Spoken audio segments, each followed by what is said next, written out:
మనం ఈ రోజు నుంచి సుబ్రహ్మణ్యేశ్వర స్వామి వారికి సంబంధించినటువంటి కథాక్రమాన్ని ప్రారంభం చేయబోతున్నాం. స్కందోత్పత్తి అంటారు. సుబ్రహ్మణ్యేశ్వర స్వామి వారి యొక్క జననములకు సంబంధించినటువంటి కథ. దీన్ని విషయ వస్తువుగా స్వీకరించి కాళిదాస మహాకవి కుమార సంభవము అనబడేటటువంటి ఒక గొప్ప గ్రంథరచన చేశారు. ఇది శివమహాపురాణంలోనూ ప్రస్తావన చేయబడింది, శ్రీరామాయణంలోనూ ప్రస్తావన చేయబడింది, అనేక చోట్ల కుమార సంభవం ప్రస్తావన చేయబడింది. కొద్దిగా మార్పులు కనపడుతుంటాయి. ఒక్కొక్క చోట చూసినప్పుడు వేరొక చోట చూసినప్పుడు కొద్ది మార్పు కనపడుతూ ఉంటుంది కథాంశంలో. కానీ అది మూల కథకి ఏ విధంగానూ కూడా మార్పు చేసేదై ఉండదు. అయితే కుమార సంభవం చాలా ఆశ్చర్యకరమైనటువంటి సందర్భం. అనేకమైనటువంటి శ్లోకాలు ఉన్నప్పటికీ, తెలుగు చేయబడిన పద్యాలున్నప్పటికీ, సాధారణంగా వంశాభివృద్ధి కొరకు గర్భిణీ అయినటువంటి స్త్రీ వినడానికి యోగ్యమైనదిగా రామాయణంలో బాలకాండాంతర్గతంగా చెప్పబడినటువంటి స్కందోత్పత్తికి ఎక్కువ ప్రాధాన్యతనిస్తారు పెద్దలు. మీరు చూడండి, అనేక మంది దేవతల యొక్క జననమునకు సంబంధించినటువంటి కథలున్నాయి. ఈశ్వరుడు యొక్క అవతారములు సంభవించినటువంటి కథలున్నాయి. రామచంద్రమూర్తి జన్మించినటువంటి కథ ఉన్నది. కృష్ణ పరమాత్మ యొక్క జననమునకు సంబంధించిన కథ ఉన్నది. వామనమూర్తి యొక్క జననమునకు సంబంధించినటువంటి కథ ఉన్నది. రుద్రుడు, పరమశివుడే రుద్రుడుగా ఆవిర్భవించినటువంటి కథ ఉన్నది. వేటికి లేనటువంటి ప్రాశస్త్యము కుమార సంభవమునకున్నది స్కందోత్పత్తికి. సుబ్రహ్మణ్యేశ్వర స్వామి వారి జననమును జాగ్రత్తగా మీరు పరిశీలనము చేసినట్లయితే అనేకానేక రహస్యములు అందులోంచి మీకు తారసిల్లుతాయి. చిత్రం ఏమిటంటే, సుబ్రహ్మణ్యేశ్వర స్వామి వారి యొక్క అష్టోత్తర నామాల్ని బహుశా ఇవాళ కొంతమంది పూజలో అనుసంధానం చేసి ఉండవచ్చు. అందులో ఒక ప్రధానమైన నామము కనపడుతుంది మీకు. వంశవృద్ధికారకాయ నమః అని ఒక నామం ఆయనకి. సాధారణంగా ఎవరికైనా సంతానము కలగకపోతే ఆ ప్రతిబంధకమునకు కారణము సుబ్రహ్మణ్యుని యొక్క అనుగ్రహము లేకపోవుటయే అని మనం జంటనాగులు పట్టుకెళ్ళి దేవాలయాల్లో ఇవ్వడమని, రావి చెట్టు వేప చెట్టు కలిసి ఉన్న చోట ప్రదక్షిణాలు చేయడమని, సుబ్రహ్మణ్యేశ్వర స్వామి వారికి చాలా ఆరాధనాభావంతో పూజ చేయడమని, ఇలాంటివి సంతానము కలగనటువంటి వారందరికీ కూడా మనం ఆరాధించవలసిన విధానాలుగా ఉపదేశాలు చేస్తూ ఉంటారు. సుబ్రహ్మణ్యుడు చాలా విచిత్రమైనటువంటి స్వరూపం. అది కర్మయందు ఆయనే అగ్నిస్వరూపంగా, జ్ఞానమునందు ఆయనే సుబ్రహ్మణ్యుడిగా, సంతానకారకుడు ఆయనే, కుజగ్రహాన్ని నియంత్రించగలిగినటువంటి స్వరూపంగా ఆయనే. స్కందోత్పత్తిని తెలిసి కానీ తెలియక కానీ వింటే ఏమవుతుంది అంటే, శాస్త్రం అందే వాళ్ళ వంశము నిలబడుతుంది. ఇది మనుష్య జన్మనెత్తినటువంటి వాడికి చాలా ప్రధానమైనటువంటి ప్రయోజనం. పితృరుణం తీరడానికి వంశం నిలబడాలి కదండి. ఈ వంశం నిలబడడం అనేటటువంటి దానికి సుబ్రహ్మణ్యేశ్వర స్వామి వారి అనుగ్రహం శతధా అవసరం. ఆయన యొక్క అనుగ్రహానికి నోచుకోవడానికి కేవలముగా స్కందోత్పత్తి వినడము కూడా చాలా మనకి దోహదం చేస్తుంది. అయితే మీరు ఒక విషయాన్ని పరిశీలన చేయండి.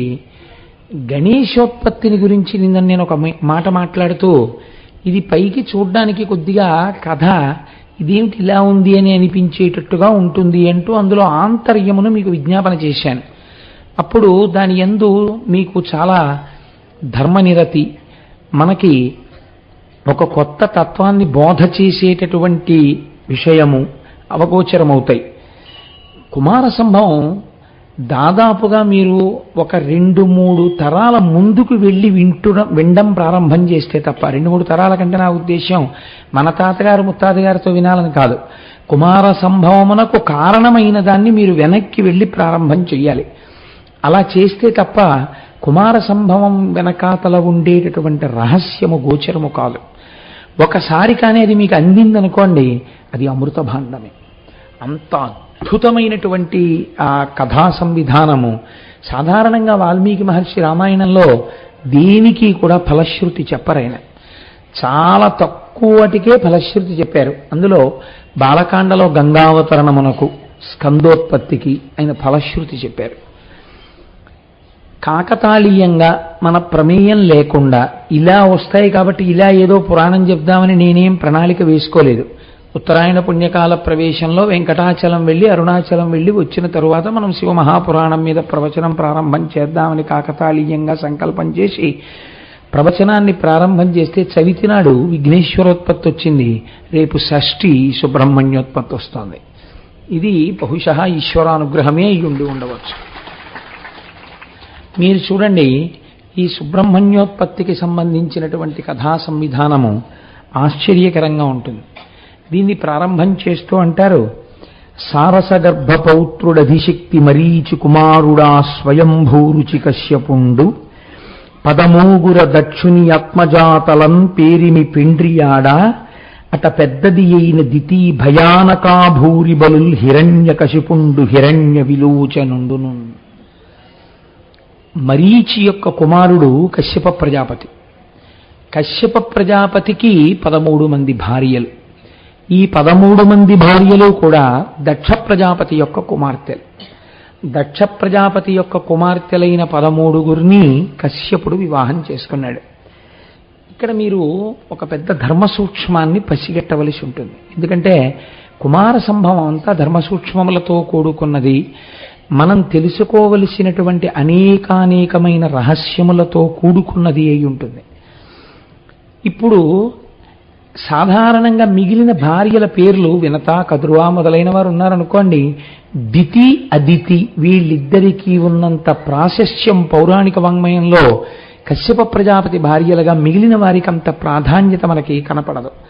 అంటే ఆయన చంద్రుళ్ళ దితి అదితి ఎందు ఎక్కువ ప్రేమ పెట్టుకున్నాడని కాదు నా ఉద్దేశ్యం. దితి అదితి ప్రజా సంసర్గమునందు అనగా తంతువుగా సంతానమును పెంచుటయందు దైత్యులు దేవతలు ఆవిర్భావమునందు ప్రధాన భూమికను పోషిస్తారు. ఒకానొక రోజున ఈ దితి వచ్చి కశ్యప ప్రజాపతితో మాట్లాడుతోంది. ఎందుకు మాట్లాడవలసి వచ్చింది కశ్యప ప్రజాపతితో? సంతానమును గురించి మాట్లాడవలసిన అవసరము దితికి ఎందుకు కలిగింది కశ్యప ప్రజాపతితో? అంటే ఒక కారణాన్ని చెప్తున్నారు. ఇది మీరు జాగ్రత్తగా పట్టుకోవాలి. ఇది పట్టుకుంటే మీకు ఒక పెద్ద రహస్యం తెలుస్తుంది. అసలు మన జీవితం ఎలా ఉండాలో, దేని కొరకు పౌరాణిక వాంగ్మయం వచ్చిందో, దేని కొరకు ఉపాసన అన్నది వచ్చిందో మీకు అర్థమైపోతుంది. చూడండి, తనయులై జనించి ధాత్రియం దెల్లడా దుఃఖకరులుగాగ దొడరనప్పుడు హరి నృసింహ సూకరారాకముల వారి పట్టె చంపి విభుద పంక్తులలరా. ఈ దితికి కశ్యప ప్రజాపతి వలన హిరణ్యాక్షుడు హిరణ్యకశిపుడు అనబడేటటువంటి 2 రాక్షసులు జన్మించారు. ఇక్కడ మళ్ళీ ఒక చిత్రమైనటువంటి ప్రయోగం ఉంది. ఎందుకంటే మనం సాధారణంగా ఏం చేస్తుంటామంటే రాక్షసులు అన్న శబ్దాన్ని అసురులు అన్న శబ్దానికి ప్రత్యామ్నాయంగా వాడుతుంటాం. కానీ అలా వాడడానికి వీల్లేదు యథార్థానికి. అసురులు, దైత్యులు, రాక్షసులు ఇవన్నీ ఒక్క మాట కిందే మాట్లాడతాం. కానీ కాదు, రాక్షసులు అంటే వాళ్ళందరూ కూడా పులస్త్య ప్రజాపతి యొక్క సంతానం. వాళ్ళు భూమి మీద ఉంటారు రాక్షసులైతే. అసురులు అన్న దైత్యులన్నా వాళ్ళు దితి యొక్క సంతానం కశ్యప ప్రజాపతి తేజస్సు వల్ల. వాళ్ళెప్పుడు పాతాళమును ఆశ్రయించి ఉంటారు. అదే కశ్యప ప్రజాపతి యొక్క తేజము వలన అదితి యందు జన్మించినటువంటి వాళ్ళు దేవతలు. వీరు స్వర్గలోకమును ఆశ్రయించి ఉంటారు. 3 లోకములను ఆశ్రయించి ఉంటారు. ఈ 3 లోకములను ఆశ్రయించే వాళ్ళలో పాతాళమునందుండేటటువంటి వారు కశ్యప ప్రజాపతి సంతానమే, స్వర్గలోకమునందుండేటటువంటి వారు కశ్యప ప్రజాపతి సంతానమే. కానీ ఇక్కడ ఉండేటటువంటి రాక్షసులు మాత్రం పులస్త్య ప్రజాపతి యొక్క సంతానం. అందుకే రావణ కుంభకర్ణాదులు భూమండలం మీద ఉంటారు, వాళ్ళు పాతాళ లోకంలో ఉండరు. కనుక మీరు చూడండి, ఇప్పుడు ఈవిడ ఒక మాట చెప్తోంది తన భర్త దగ్గరికి వెళ్ళి, నాకు చాలా బలవంతులైనటువంటి కుమారులు కలిగారు, హిరణ్యాక్ష హిరణ్యకశిపులు. ఈ కుమారులిద్దరినీ సంహరించడానికి శ్రీ మహావిష్ణువు 2 అవతారములను స్వీకరించారు. ఒకటి శూకరావతారము అందావిడ, అంటే ఆదివరాహమూర్తిగా వచ్చి హిరణ్యాక్షుణ్ణి సంహరించారు. వేరొకసారి నరసింహస్వామిగా వచ్చి హిరణ్యకశిపుణ్ణి సంహరించారు. ఇప్పుడు మీరు దీన్ని బట్టి ఏమనుకోవాలి? ఒక పురాణ కథగా మీరు చదివేశారనుకోండి, దానికి పెద్ద ప్రాశస్త్యం ఏముంటుంది. ఇప్పుడు నేను ఈ మాట చెప్పి దితి యొక్క కుమారులు హిరణ్యాక్షుడు హిరణ్యకశిపుడు వీరిద్దరూ శ్రీ మహావిష్ణువు యొక్క అవతారములైన ఆదివరాహావతారము చేత నరసింహావతారము చేత పరిమార్చబడినారు అని నేను మాట అన్నాను అనుకోండి, ఆ సత్యమే విన్నాం కదా భాగవతంలో అని మీరు ఊరుకుంటారు. ఇక్కడ మీరు ఒకటి జాగ్రత్తగా విచారణ చెయ్యండి. మన జీవితంలో మన పాత్ర ఎంత అనౌచిత్యముతో కూడినదై ఉంటుందో మీకు తేట తెల్లమవుతుంది. తేజస్సు ఎవరిది? కశ్యప ప్రజాపతిది. కశ్యప ప్రజాపతి తేజస్సు యందు మార్పు లేదు. అదే తపోనిష్టాగరిష్ఠుడు, అదే ధర్మనిష్టాగరిష్ఠుడు, మహాభక్తుడైనటువంటి కశ్యప ప్రజాపతి తన భార్యల యందు సంతానమును పొందాలి కనుక అదితితో సంగమించాడు. దేవతలు పుట్టారు, స్వర్గలోకాన్ని రాజ్యంగా పరిపాలన చేశారు. అదే కశ్యప ప్రజాపతి యొక్క తేజస్సు దితి యందు ప్రవేశపెట్టబడింది. ఎప్పుడూ దైత్యులు అసురులే పుట్టారు. ఈ పుట్టిన వాళ్ళ కోసం లోకాలు ఎంత గడగడలాడాయంటే ఎప్పుడూ శ్రీమన్నారాయణుణ్ణి ప్రార్థన చేయడం, ఆయన ఒక అవతారాన్ని స్వీకరించడం, ఈ లోపల ధర్మం భ్రష్టం అవ్వడం, చాలా మంది కష్టపడిన తర్వాత ఆయన ఒక అవతారాన్ని స్వీకరించడం, వీడిని పరిమార్చడం, కథ సుఖాంతం అవడం, అమ్మయ్య అనుకోవడం, మళ్ళీ దితి కడుపులోంచి ఇంకోడు పుట్టడం. ఏమి మరి అదితి కడుపున పుట్టరేం ఒక్క రాక్షసుడును? దితి కడుపునే ఎందుకు పుడతారు? అదే కశ్యప ప్రజాపతి కదా భర్త. దితి యందు అలా దేవతలు పుట్టకపోవడానికి కారణమేమి? మీరు కుమార సంభవం వినేటప్పుడు ఈ కోణాన్ని మీరు జాగ్రత్తగా పరిశీలన చేస్తూ వినండి. నేను ఎందుకు ఈ మాట చెప్తున్నానంటే ఇది చాలా అవసరమైనటువంటి విషయం. మనం చేసేటటువంటి పనులు మనతో పోవు, మన తర్వాతి వారి యొక్క సుఖశాంతులను నిర్ణయిస్తాయి. వాళ్ళ వరకు కూడా ఉండదండి. ఒక స్థితిలో మీ కీర్తికి మీరు కారకులు. మీ యొక్క నడువడిని బట్టి, మీ ధర్మాన్ని బట్టి, మీ భక్తిని బట్టి, మీ యొక్క ఉద్యోగాన్ని బట్టి, మీ యొక్క స్థితిని బట్టి మిమ్మల్ని గౌరవిస్తారు. కానీ మీ శరీరము సడలిపోతున్నప్పుడు మీ గౌరవము మీ అగౌరవము ఎవరి చేత నిర్ణయింపబడతాయి? మీ బిడ్డల చేత నిర్ణయింపబడతాయి.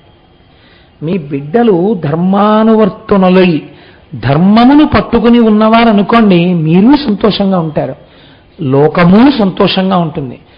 ధర్మమును బిడ్డలు తప్పిపోయారనుకోండి, తల్లిదండ్రులు బాధపడతారు, లోకమునకు బాధ కలుగుతుంది. ధర్మం తప్పినటువంటి బిడ్డలు అక్కడతో పోదు. ఈ పైన ఉన్నటువంటి తరాల్లో పుణ్యం చేసుకున్న వాళ్ళు ఉంటే వాళ్ళు ఊర్ధ్వలోకాల నుంచి కింద పడిపోతారు వీళ్ళు చేసిన పనుల వల్ల. ఇది ఎందుచేత వస్తుంది? అలాగా ఒక్కటే కారణము, తేజస్సు కశ్యప ప్రజాపతిదే. దితి యందు ఎందుకు ఈ మార్పు వస్తూ ఉంటుంది అంటే అదితి యందు భర్తకి తనకి అభేదభావాన్ని పాటిస్తూ ఉంటుంది. ఆయన మనస్సు తన మనస్సు అని రెండు మనస్సులు లేవు. ఆయన గౌరవము ఆయన అవమానము తనవి, తన గౌరవము తన అవమానము ఆయనది. కాబట్టి రెండు శరీరములుగా ఉన్నాయేమో కానీ రెండు మనస్సులు లేవు అసలు. ఇది అదితి యొక్క భావన. కాబట్టి ఎప్పుడూ ఒకటిగా ప్రవర్తిస్తుంది. కాబట్టి ఆవిడకి అందరూ దేవతలు జన్మిస్తారు. దివ్ అంటే జ్ఞానం. జ్ఞానమున్నవారు ధర్మానువర్తనులైనటువంటి వారు అదితి కడుపున పుడతారు. దితి కించెత్ ధర్మలోపాన్ని పొందుతుంటుంది. ఎక్కడో తెలుసా అండి? ద్వైత భావన పొందుతుంటుంది. భర్త వలన కొన్ని కోరికలు కోరుతూ ఉంటుంది. నాకు ఇటువంటి బిడ్డ కలగాలని ఒక కోరిక ఉంటుంది. ఇది వైక్లభ్యమును పొందితే ప్రమాదకరంగా పరిణమిస్తుంటుంది. కశ్యప ప్రజాపతికి తెలుసు ఎటువంటి సంతానాన్ని భార్యలకు ఇవ్వాలో, కానీ అలా అడగదు. ఆవిడ ఎప్పుడూ కూడా దేహబలాన్ని కోరుతుంది. నన్ను మీరు క్షమిస్తే నేను మీకు ఒక మాట చెప్తాను. పూర్వకాలంలో పిండోత్పత్తి యందు శిశోత్పత్తి యందు కేవలము శరీర బలము చూడడము ఒక్కటే ఈ జాతికి తెలియదు. స్త్రీ కడుపులో పెరుగుతున్నటువంటి పిండం బలంగా ఉండడానికి ఆహారం పెట్టాలి. స్త్రీ ఎలా ప్రవర్తిస్తే అది గర్భాలయము కనుక లోపల ఉన్న పిల్లవాడు కానీ పిల్ల కానీ మంచి గుణములతో కూడినదై ఉంటుంది, లేదా జన్మజన్మాంతర సంస్కారము వెంటాడుతుంటుంది. బయటికి వచ్చేటప్పుడు ఆ పిల్లనో పిల్లాన్నో ఆ సంస్కారంతో బయటికి వస్తుంది. ఇప్పుడు ఆ అమ్మాయి కానీ ఆ అబ్బాయి కానీ ఆ సంస్కారంతో బయటికి వచ్చి ఆ కుసంస్కారంతో ప్రవర్తించారనుకోండి, ఎవరి కళ్ళంబట ముందు నీళ్ళు వస్తాయి? కన్నవారి కళ్ళంబట నీళ్ళు వస్తాయి. కాబట్టి నువ్వు ఏడవకుండా ఉండాలి పుట్టే బిడ్డ వల్ల రేపొద్దున్న. కాబట్టి శాస్త్రం అంది, ఏ జ్యోతిస్వరూపానికి సంబంధించిన కథ నువ్వు వింటే లోపల గర్భాలయమునందు పెరుగుతున్నటువంటి పిల్ల యొక్క సంస్కార బలములు, పిల్లవాని యొక్క సంస్కార బలములు పాపము వైపుకు తీసుకెళ్లేవయ్యుంటే వాటిని మార్చగలిగినటువంటి అగ్నిహోత్రము వంటి తేజస్సుతో కూడిన కథలో వాటిని ఓషధులుగా, వాటిని లోపల ఉన్న పిండము యొక్క మనస్సుని ఆరోగ్యవంతంగా మార్చేవిగా శాస్త్రం బోధ చేసింది. అందుకే స్కందోత్పత్తి గర్భిణీ వినాలి అని చెప్పింది. 2, భాగవతంలో దశమస్కంధం తప్పకుండా వినాలి అని చెప్పింది. కారణం ఏమిటి? ఈ రెండిటిని వినడం చేత గర్భిణి యొక్క మనస్సు ఉల్లాసమును పొందుతుంది, సంతోషాన్ని పొందుతుంది. పైగా శబ్ద ప్రమాణముల చేత ఆ శ్లోకములలో ఉండేటటువంటి వైభవము, వాటి ప్రకాశము చెవుల గుండా వింటున్నప్పుడు లోపల ఉన్నటువంటి జీవుని యొక్క సంస్కారములను మారుస్తాయి. వాళ్ళు పాప ప్రవృత్తితో లోకమునందు ప్రవర్తించకుండా శాసించగలుగుతాయి. అందుకే పూర్వం వివాహం అవగానే మీరు చూడండి, ఋషి తన భార్యతో కలిసి ఈశ్వరారాధనం చేస్తాడు కొన్నాళ్ళు. ఈశ్వరారాధనం చేసిన తరువాత అడుగుతాడు, నీకేం కావాలి అని అడుగుతాడు భార్యని. అప్పుడు ఆవిడ, మీరు చూడండి పురాణ కథలు చిత్రంగా ఉంటాయి, మీరు ఈ మాట దగ్గర నిజానికి ఆశ్చర్యంగా ఉంటుంది. ఒక భార్యని భర్త ఈ ప్రశ్న ఏమిటండి, నీకేం కావాలి అంటే సత్సంతానమునే కోరుకుంటుంది ఏ స్త్రీ అయినా. మీకు అలా ఉండదు. ఒక స్త్రీ అంటుంది, నాకు బలాఢ్యుడైన కొడుకు కావాలంటుంది. ఒక ఆవిడంటుంది, నారాయణుణ్ణి ఏడిపించే కొడుకు కావాలంటుంది. ఒక ఆవిడంటుంది, 3 లోకముల వాడి ముందు నిలబడలేని కొడుకు కావాలంటుంది. ఒక ఆవిడంటుంది, 16 సంవత్సరములు బతికినావాడు పరమ జ్ఞాని అయిన కొడుకు కావాలంటుంది. తల్లి ఏ కోరిక కోరిందో, తల్లి ఏ సంస్కారంతో ఉందో, తండ్రి ఏ సంస్కారముతో ఉన్నాడో, వీళ్ళిద్దరి సంస్కారములు ఎటువంటివో అవి బిడ్డయందో ప్రతిఫలించి సంస్కార రూపంలో సుఖమును కాని దుఃఖమును కాని ఇవ్వడం ప్రారంభమవుతుంది. అందుకని క్షేత్రశుద్ధి కొరకు, ఆవిడయందు కూడా అటువంటి భావ పరిపుష్టి ఏర్పడుట కొరకు మన వాళ్ళు పూర్వం కొంతకాలం దేవతారాధనం చేసేవాడు భర్త భార్యతో కలిసి. బాగా మనస్సులు ఈశ్వరుని యందు పరిపుష్టమైన తరువాత సంతానమును కలిగారు. అందుచేతనే ఉపనయనాది క్రతువుల నుంచి ప్రారంభం. పురుషుడు దేవతల యొక్క అనుగ్రహాన్ని కోరుతూ వెళ్ళాలి. ప్రత్యేకించి అగ్నికార్యం చేసి దేవతానుగ్రహాన్ని అడుగుతాడు. వివాహం చేసుకుంటే అగ్నికార్యం చేసి దేవతానుగ్రహాన్ని అడుగుతాడు. ఆ అగ్నికార్యం చేసేటప్పుడు దాని యందు మర్యాద ఉండాలి.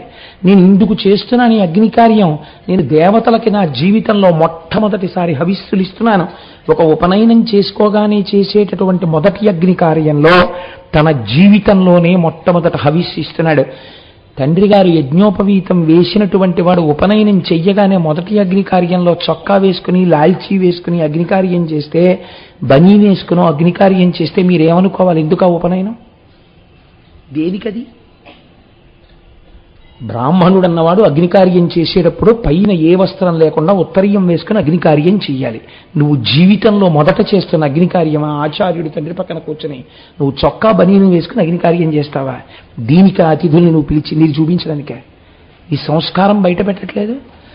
ఈశ్వరారాధన పరిపుష్టి ఎప్పుడు లోపించిపోయిందో, దాని యందు నిష్ట లోపించిపోయిందో అప్పుడే సంతానము నందు వ్యగ్రతలతో కూడినటువంటి వారు జన్మిస్తారు. కాబట్టి ప్రధానముగా సంస్కార బలమున్న పిల్లలు కలగడానికి బాధ్యత ఎవరి యందు ఉంటుంది? తల్లిదండ్రుల యందు ఉంటుంది. పిండమునకు బలమొక్కటిస్తే సరిపోతుందా? మనస్సుకి బలాన్ని కూడా ఇవ్వాలి. ఇంత నువ్వు చేసినా ఒక దుర్మార్గుడో దుర్మార్గురాలో పుడితే శాస్త్రం అంది, నీ ధర్మమును నువ్వు నిర్వర్తించావు, నీ లోపం లేదండి. నీ విహిత ధర్మం ఏదో అది నువ్వు చేశావు ఒక తండ్రిగా, నీ విహిత ధర్మాచరణం ఏదో అది నువ్వు తల్లిగా చేశావు. ఇప్పుడు నీ బాధ్యత ఉందా? నీ బాధ్యత లేదు. నువ్వేది చెయ్యాలో అది చేసినా అటువంటిది పుడితే దాని ప్రారంధం అటువంటిది. కానీ అది నిన్ను మాత్రం ముట్టదు. అగ్ని అంతటా కాల్చుకుంటూ వెళ్ళిపోయినా ఒక గడ్డి పరక మిగిలిపోయినట్టు కాలకుండా అటువంటి బిడ్డ పుట్టినా తాను కాని తన పైతరాలు వాళ్ళు కాని కింద పడరు. ఎందుకని? నీ ధర్మమును నువ్వు నిర్వర్తించి ఉన్నావు. ఈ ధర్మ నిర్వహణ అన్నది ఎంత ప్రధానంగా ఎంత అంతర్లీనంగానో మన వాళ్ళు తీసుకెళ్లారు. దీనికి ఆలంబనముగా దేన్ని పట్టుకున్నారో తెలుసా అండి? ఈశ్వరుడి పాదాలు పట్టుకోవడం బాగా అలవాటు అవ్వాలి. గట్టిగా ఆయన పాదాలు పట్టుకుని ఉంటే నీకు తెలియక లోపం జరిగిన దాన్ని కూడా ఆయన దిద్దుతాడు. కాత్యాయని వ్రతంలో దిద్దుతాడు ఆయన. అందుకే మహానుభావుడు అప్పయ్య దీక్షితుల వారు వరదరాజస్తవం అని ఒక స్తవం చేశారు. అందులో కంచి 2 భాగాలుగా ఉంటుంది, శివ కంచి, విష్ణు కంచి. దాన్ని పెద్ద కంచి, చిన్న కంచి అంటారు. చిన్న కంచి విష్ణు కంచి. విష్ణు కంచి యందు వరదరాజులు ఉన్నారు. వరదరాజులు అంటే వరములను ఇచ్చేటటువంటి వారు. అంతటి మహానుభావుడు కారుణ్యమూర్తి శ్రీ మహావిష్ణువు. అటువంటి వరదరాజస్వామి గురించి మాట్లాడుతూ ఆయన్ని స్తోత్రం చేస్తూ అప్పయ్య దీక్షితుల వారు అన్నారు, మన్యే సృజంత్వభినుతిం కవిపుంగవాస్తే తేభ్యో రమారమణమాదృశ ఇవ ధన్యః త్వద్వర్ణనే ధృతరస కవితాతిమాంధ్యాత్ యస్తత్తదంగ చిరచింతన భాగ్యమేతి. నిజంగా ఎంత గొప్ప శ్లోకమో చూడండి. మహానుభావ వరదరాజా, నీ దగ్గరికి పెద్ద పెద్ద కవులు వస్తారు. వాళ్ళు నీ రూపాన్ని చూడగానే ఆశువుగా కవిత్వం చెప్పేస్తారు. ఒక 30 శ్లోకాలో 50 శ్లోకాలో నీ మీద చెప్పేసి వాళ్ళు వెళ్ళిపోతారు. వాళ్ళకి ఆ ప్రజ్ఞ ఉంది, నీ మీద వాళ్ళ శ్లోకాలు చెప్పగలరు. నాకు అంత ప్రజ్ఞ లేదు. నేను నీ మీద ఒక్క శ్లోకం చెప్పాలంటే నేను 2 గంటలో 3 గంటలో పరిశ్రమించవలసి ఉంటుంది. ఈ పరిశ్రమిస్తే తప్ప ఒక్క శ్లోకం కూడా నేను నీ మీద చెప్పలేను. కానీ నేను అనుకుంటున్నాను వరదరాజస్వామి, ఇదే నువ్వు నాకు ఇచ్చిన గొప్ప వరం అని నేను అనుకుంటున్నాను. ఏమిటో తెలుసా? నాకన్నా ముందు 50 శ్లోకాలు ఆసువుగా చెప్పగలిగిన వాడు ఉన్నాడే, వాడికన్నా నేనే నీకు దగ్గర వాడిని. ఎందుకో తెలుసా? వాడు 50 శ్లోకాలని 5 నిమిషాల్లో చెప్పి వెళ్ళిపోతాడు. ఒక్క శ్లోకం చెప్పడానికి నేను 3 గంటలు నిన్నే ఆలోచిస్తూ పరిశ్రమ పడతాను.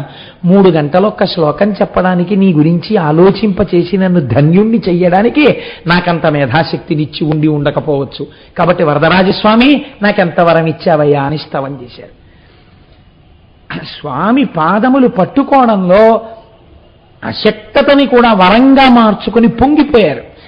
ఇది పట్టుకోవడంలో వైక్లభ్యం ఉందనుకోండి, సనాతన ధర్మమునకు ఆలవాలమెక్కడా అంటే మన పెద్దలు అందుకే భారతదేశమునందు ధర్మము నిలబడడానికి ప్రధాన కారణం ఎవరు అని అడిగితే వెంటనే చెప్పిన మాట ఏమిటో తెలుసా అండి? పెద్ద స్థానం వేసి పేటేసి పురుషుణ్ణి చెప్పలేదు. పురుషుడు దానికే అంత గొప్పవాడని చెప్పలేదు. ఈ దేశమునందు సనాతన ధర్మమును నిలబెట్టగలిగినదెవరు? పురుషుడు కాదు, లేకపోతే భక్తులు కారు. ఎవరు నిలబెట్టగలరు? స్త్రీ నిలబెట్టగలదు. ఎందుకు నిలబెట్టగలదు? ఒక తల్లి తన కడుపులో పడినటువంటి బిడ్డడికి సంస్కార బలమును ఏర్పాటు చేయడానికి తన గర్భమును గర్భాలయముగా మార్చి వాడి ఆరోగ్యం కోసం ఆహారమునందు ఎంత జాగ్రత్త పాటిస్తోందో వాడి యొక్క మనస్సు పరిణితి చెందడానికి, లోపల ఉన్న వాడి పాపం ధ్వంసం అవడానికి తాను ఈశ్వర సేవ యందు మగ్నము కాగలిగితే అటువంటి బిడ్డలను ఈ జాతికి అందివ్వగలదు. మీరు చూడండి, ఎంతమంది చెప్పినవి మరిచిపోతాడండి మనిషి. చిన్నతనంలో అమ్మ ఇలా పెరుగన్నం కలిపి నోట్లో పెడుతున్నప్పుడు చెప్పినటువంటి కథ అలా జ్ఞాపకం ఉండిపోతుంది. అమ్మ లాంటి వస్తువు ప్రపంచంలో ఇంకా ఉండదు. మహానుభావుడు వింగ్స్ ఆఫ్ ఫైర్ రాసుకున్నటువంటి అబ్దుల్ కలాం గారు కూడా, అమ్మా నేను ఈ శరీరాన్ని వదిలిపెట్టేసి నువ్వు ఉన్న లోకానికి వచ్చి మళ్ళీ నీ పాదాల దగ్గర నేను ఎన్నడూ తలతాటించి నమస్కరిస్తానో అని ఎదురు చూస్తున్నానమ్మా అని రాసుకున్నారు. అమ్మ అంత గొప్ప వస్తువు. అమ్మ కంటి నీరు పిల్లల్ని మార్చేస్తుంది. అమ్మ నోటి మాట పిల్లల్ని మారుస్తుంది. అమ్మ నోటి మాట కుసంస్కారంతో ఉంటే పిల్లల మీద ప్రభావాన్ని చూపిస్తుంది. అమ్మ నడువడి పిల్లల మీద ప్రభావాన్ని చూపిస్తుంది. అమ్మ భక్తి పిల్లల మీద ప్రభావాన్ని చూపిస్తుంది. ఇది పురుషుడిని బాధ్యత నుంచి తప్పించడానికి నేను అంటున్నానని మీరు అనుకోకండి. పురుషుడి గురించి కూడా నేను మాట్లాడాను. తన భార్యని చక్కగా తన వెంట చిటికిన వేలు పట్టుకుని ధర్మ మార్గంలో తీసుకెళ్లడంలో భర్త తాను చెయ్యవలసినంత చెయ్యవలసి ఉంటుంది. ఇది అందుకే మన వాళ్ళు సంతానమును పొందడము యందు అంత జాగరూకులై ప్రవర్తించారు. అందుకే సనాతన ధర్మమునందు కామము భోగము కాదు, కామము ధర్మము చేత ముడివేయబడి ఉంటుంది, అర్థము ధర్మము చేత ముడివేయబడి ఉంటుంది. ధర్మబద్ధమైన అర్థమై ధర్మబద్ధమైన కామమై మోక్షమునకు దారి తీస్తాయి. కనుక ఇప్పుడు చూడండి, నేను ఇంత ఉపోద్ఘాతం ఎందుకు చెప్పవలసి వచ్చింది అంటే, ఒక తల్లి మనస్సులో భావనలు కంటికి కానరాక అంతటా వ్యాప్తి చెందినటువంటి పరమేశ్వరుణ్ణి అవతారం స్వీకరించవలసిన స్థితికి దింపేశాయి. దితి యొక్క భావనలు శ్రీమన్నారాయణుణ్ణి అనేక అవతారాలు తీసుకునేటట్టుగా చేసే దుష్ట శిక్షణకి. దితి ఎందు మార్పు వచ్చిందా? అసలు ముందు అక్కడ కదండి మార్పు రావాల్సింది. దితి ఎందు మార్పు వచ్చిందా? ఏమండి కశ్యపుడి గురించి మీరు ఎందుకు చెప్పరు అని మీరు నన్ను అడగచ్చు. కశ్యపుడి ఎందు తేడా ఉంటే అదితి ఎందటువంటి సంతానం రారు. కాబట్టి ఇప్పుడు తేడా ఎక్కడుంది? క్షేత్రమునందే ఉంది. కాబట్టి ఇప్పుడు దితి ఎందు మార్పు కలిగినదా? హిరణ్యాక్ష హిరణ్యకశిపులు మరణిస్తే మారినదో లేదో ఆవిడ మాటలలోనే మీరు అవధరించండి. దితియును ఘోర దుఃఖమున దీనత చెంది నిజాత్మనాథు అంచితమతి కొల్చి చూలుగొన జిష్టుడిరింగి తతీయ గర్భముద్ధతి కులిశ ప్రయోగమున అంతని వ్రయ్యలు చేసినన్ మహోన్నతమగు కాశ్యపాంశమది నాశము కాగత నచ్చెనంతయున్. అరేరే, మనం హిరణ్యాక్ష హిరణ్యకశిపుల్ని కన్నాం. కన్నప్పుడు పొరపాటు చేశాం. ఏం పొరపాటు చేసిందో ఆవిడ మీరు భాగవతంలో విన్నారు. ఇప్పుడు మళ్ళీ ఆవిడ బిడ్డల్ని కనాలని కశ్యప ప్రజాపతిని అడిగింది. ఏమని అడిగింది? కశ్యప ప్రజాపతి, నేను సంతానవతిని కావాలని కోరుకుంటున్నాను, కానీ నేను సంతానవతిని అయినప్పుడు నాకు ఎటువంటి బిడ్డలు కావాలో తెలుసా? ఇంద్రుణ్ణి చంపే పిల్లాడు కావాలి. ఎక్కడుందండి దోషం? అక్కడుంది. ఇంద్రుణ్ణి చంపే పిల్లాడు కావాలి అని అడిగింది. అడిగితే కశ్యప ప్రజాపతి అన్నారు ఒక నవ్వు నవ్వి, ఓసి పిచ్చిదానా, ఇంద్రుణ్ణి చంపే కొడుకు పుట్టాలో ఇంద్రుడి చేతిలో చచ్చిపోయే పిల్లాడు పుట్టాలో ఈశ్వరుడికి ఎరుక. కానీ నీ కోరిక అదైతే తీర్చగలిగిన వాడు ఎవరో తెలుసా? నేను కాదు. భగవంతున్ జనార్దనున్ పరమున్ కృపాపారీడు సర్వాత్మకున్ జగదీశున్ సేవ చేయమతడున్ సంతుష్టుని పొంది నీకకు ఇష్టార్థములెల్లనిచ్చు అంటారు కశ్యప ప్రజాపతి. ఆ ఈశ్వరుణ్ణి సేవించమ్మా, నీకు తగిన పిల్లలు పుడతారు. కాబట్టి నువ్వు ఒక గొప్ప తపస్సు చెయ్యి. తపస్సు చేస్తున్నప్పుడు ఒకటి గుర్తుపెట్టుకో, ఇంద్రుణ్ణి సంహరించగలిగిన కుమారుడు పుడతాడు. కానీ నీ యందు మాత్రము ధర్మములో లోపము రాకూడదు. అలా ఉండగలిగితే బిడ్డడు పుట్టే వరకు నీకు అటువంటి బిడ్డడే పుడతాడు. ఏది అటువంటి సంస్కారం నువ్వు ప్రకటించి నడు అన్నారు. ఆవిడ గర్భిణి అయింది. లోపల ప్రవేశించినది కశ్యప ప్రజాపతి తేజమే. లోపల గర్భం పెరుగుతోంది. ఇది ఇంద్రుడికి తెలిసింది. ఇప్పుడు ఇంద్రుడే ఆవిడ దగ్గరికి వచ్చాడు. ఎందుకని కొడుకే అవుతాడు కదండి, మరి అదితి కొడుకు దితికి కొడుకే కదా. అమ్మా నీకు సేవ చేస్తాను అన్నాడు. ఇక్కడ ఆవిడ ఏం చేసింది? ధర్మం పాటించింది, సేవ చేయమంది. ఏమిటి ధైర్యం? నేను ఈ ధర్మానికి లోపం చేస్తే కదా వీడేమైనా చేయగలడు. వీడే నా బిడ్డల చేతిలో చచ్చిపోతాడు. ఒకానొకనాడు మిట్ట మధ్యాహ్నం వేళ కూర్చుని ఉండగా తల విరబోసుకుని ఉంది. కునుకొచ్చి మోకాళ్ళ మీదకి తల వాలిపోయింది. జుట్టొచ్చి పాదాల మీద తగిలింది. స్త్రీకి అలా తగలకూడదు. ధర్మశాస్త్రం వింటే మీరు ఆశ్చర్యపోతారు. జుట్టు చివర ముడివేసి లేకుండా స్త్రీ తిరుగరాదు అని శాస్త్రం. ఇవాళ మీరు లోకంలో చూడండి, చాలా ధర్మబద్ధంగా లోకమంతా ఉండాలంటే ఎందుకు ఉంటుందండి? కాబట్టి ఇప్పుడు ఏమైంది? ఆ జుట్టు పాదాల మీద పడగానే ఇంద్రుడు గర్భంలోకి ప్రవేశించాడు. ప్రవేశించి తన వజ్రాయుధంతో, చిత్రమైన మాట వేశారు, కులిశ ప్రయోగమున వజ్రాయుధంతో లోపల ఉన్న పిల్లవాణ్ణి ముక్కల కింద నరికేశాడు పిండాన్ని. మారుదో మారుదస్యేతి గర్భం శక్రుభ్యభాషత అంటారు వాల్మీకి మహర్షిది. మారుద మారుద, ఏడవకండి ఏడవకండి అంటూ నరికేశాడు. నరికేస్తే అప్పుడు ఏడ్చింది దితి. అయ్యో నిన్ను చంపే పిల్లలు కావాలనుకున్నాను, నీ చేతిలో చచ్చిపోయారు. కనీసం నీ చేత నరకబడ్డారు కనుక నువ్వు వాళ్ళకి నీ దగ్గర పదవులు ఇయ్యి అని అడిగింది.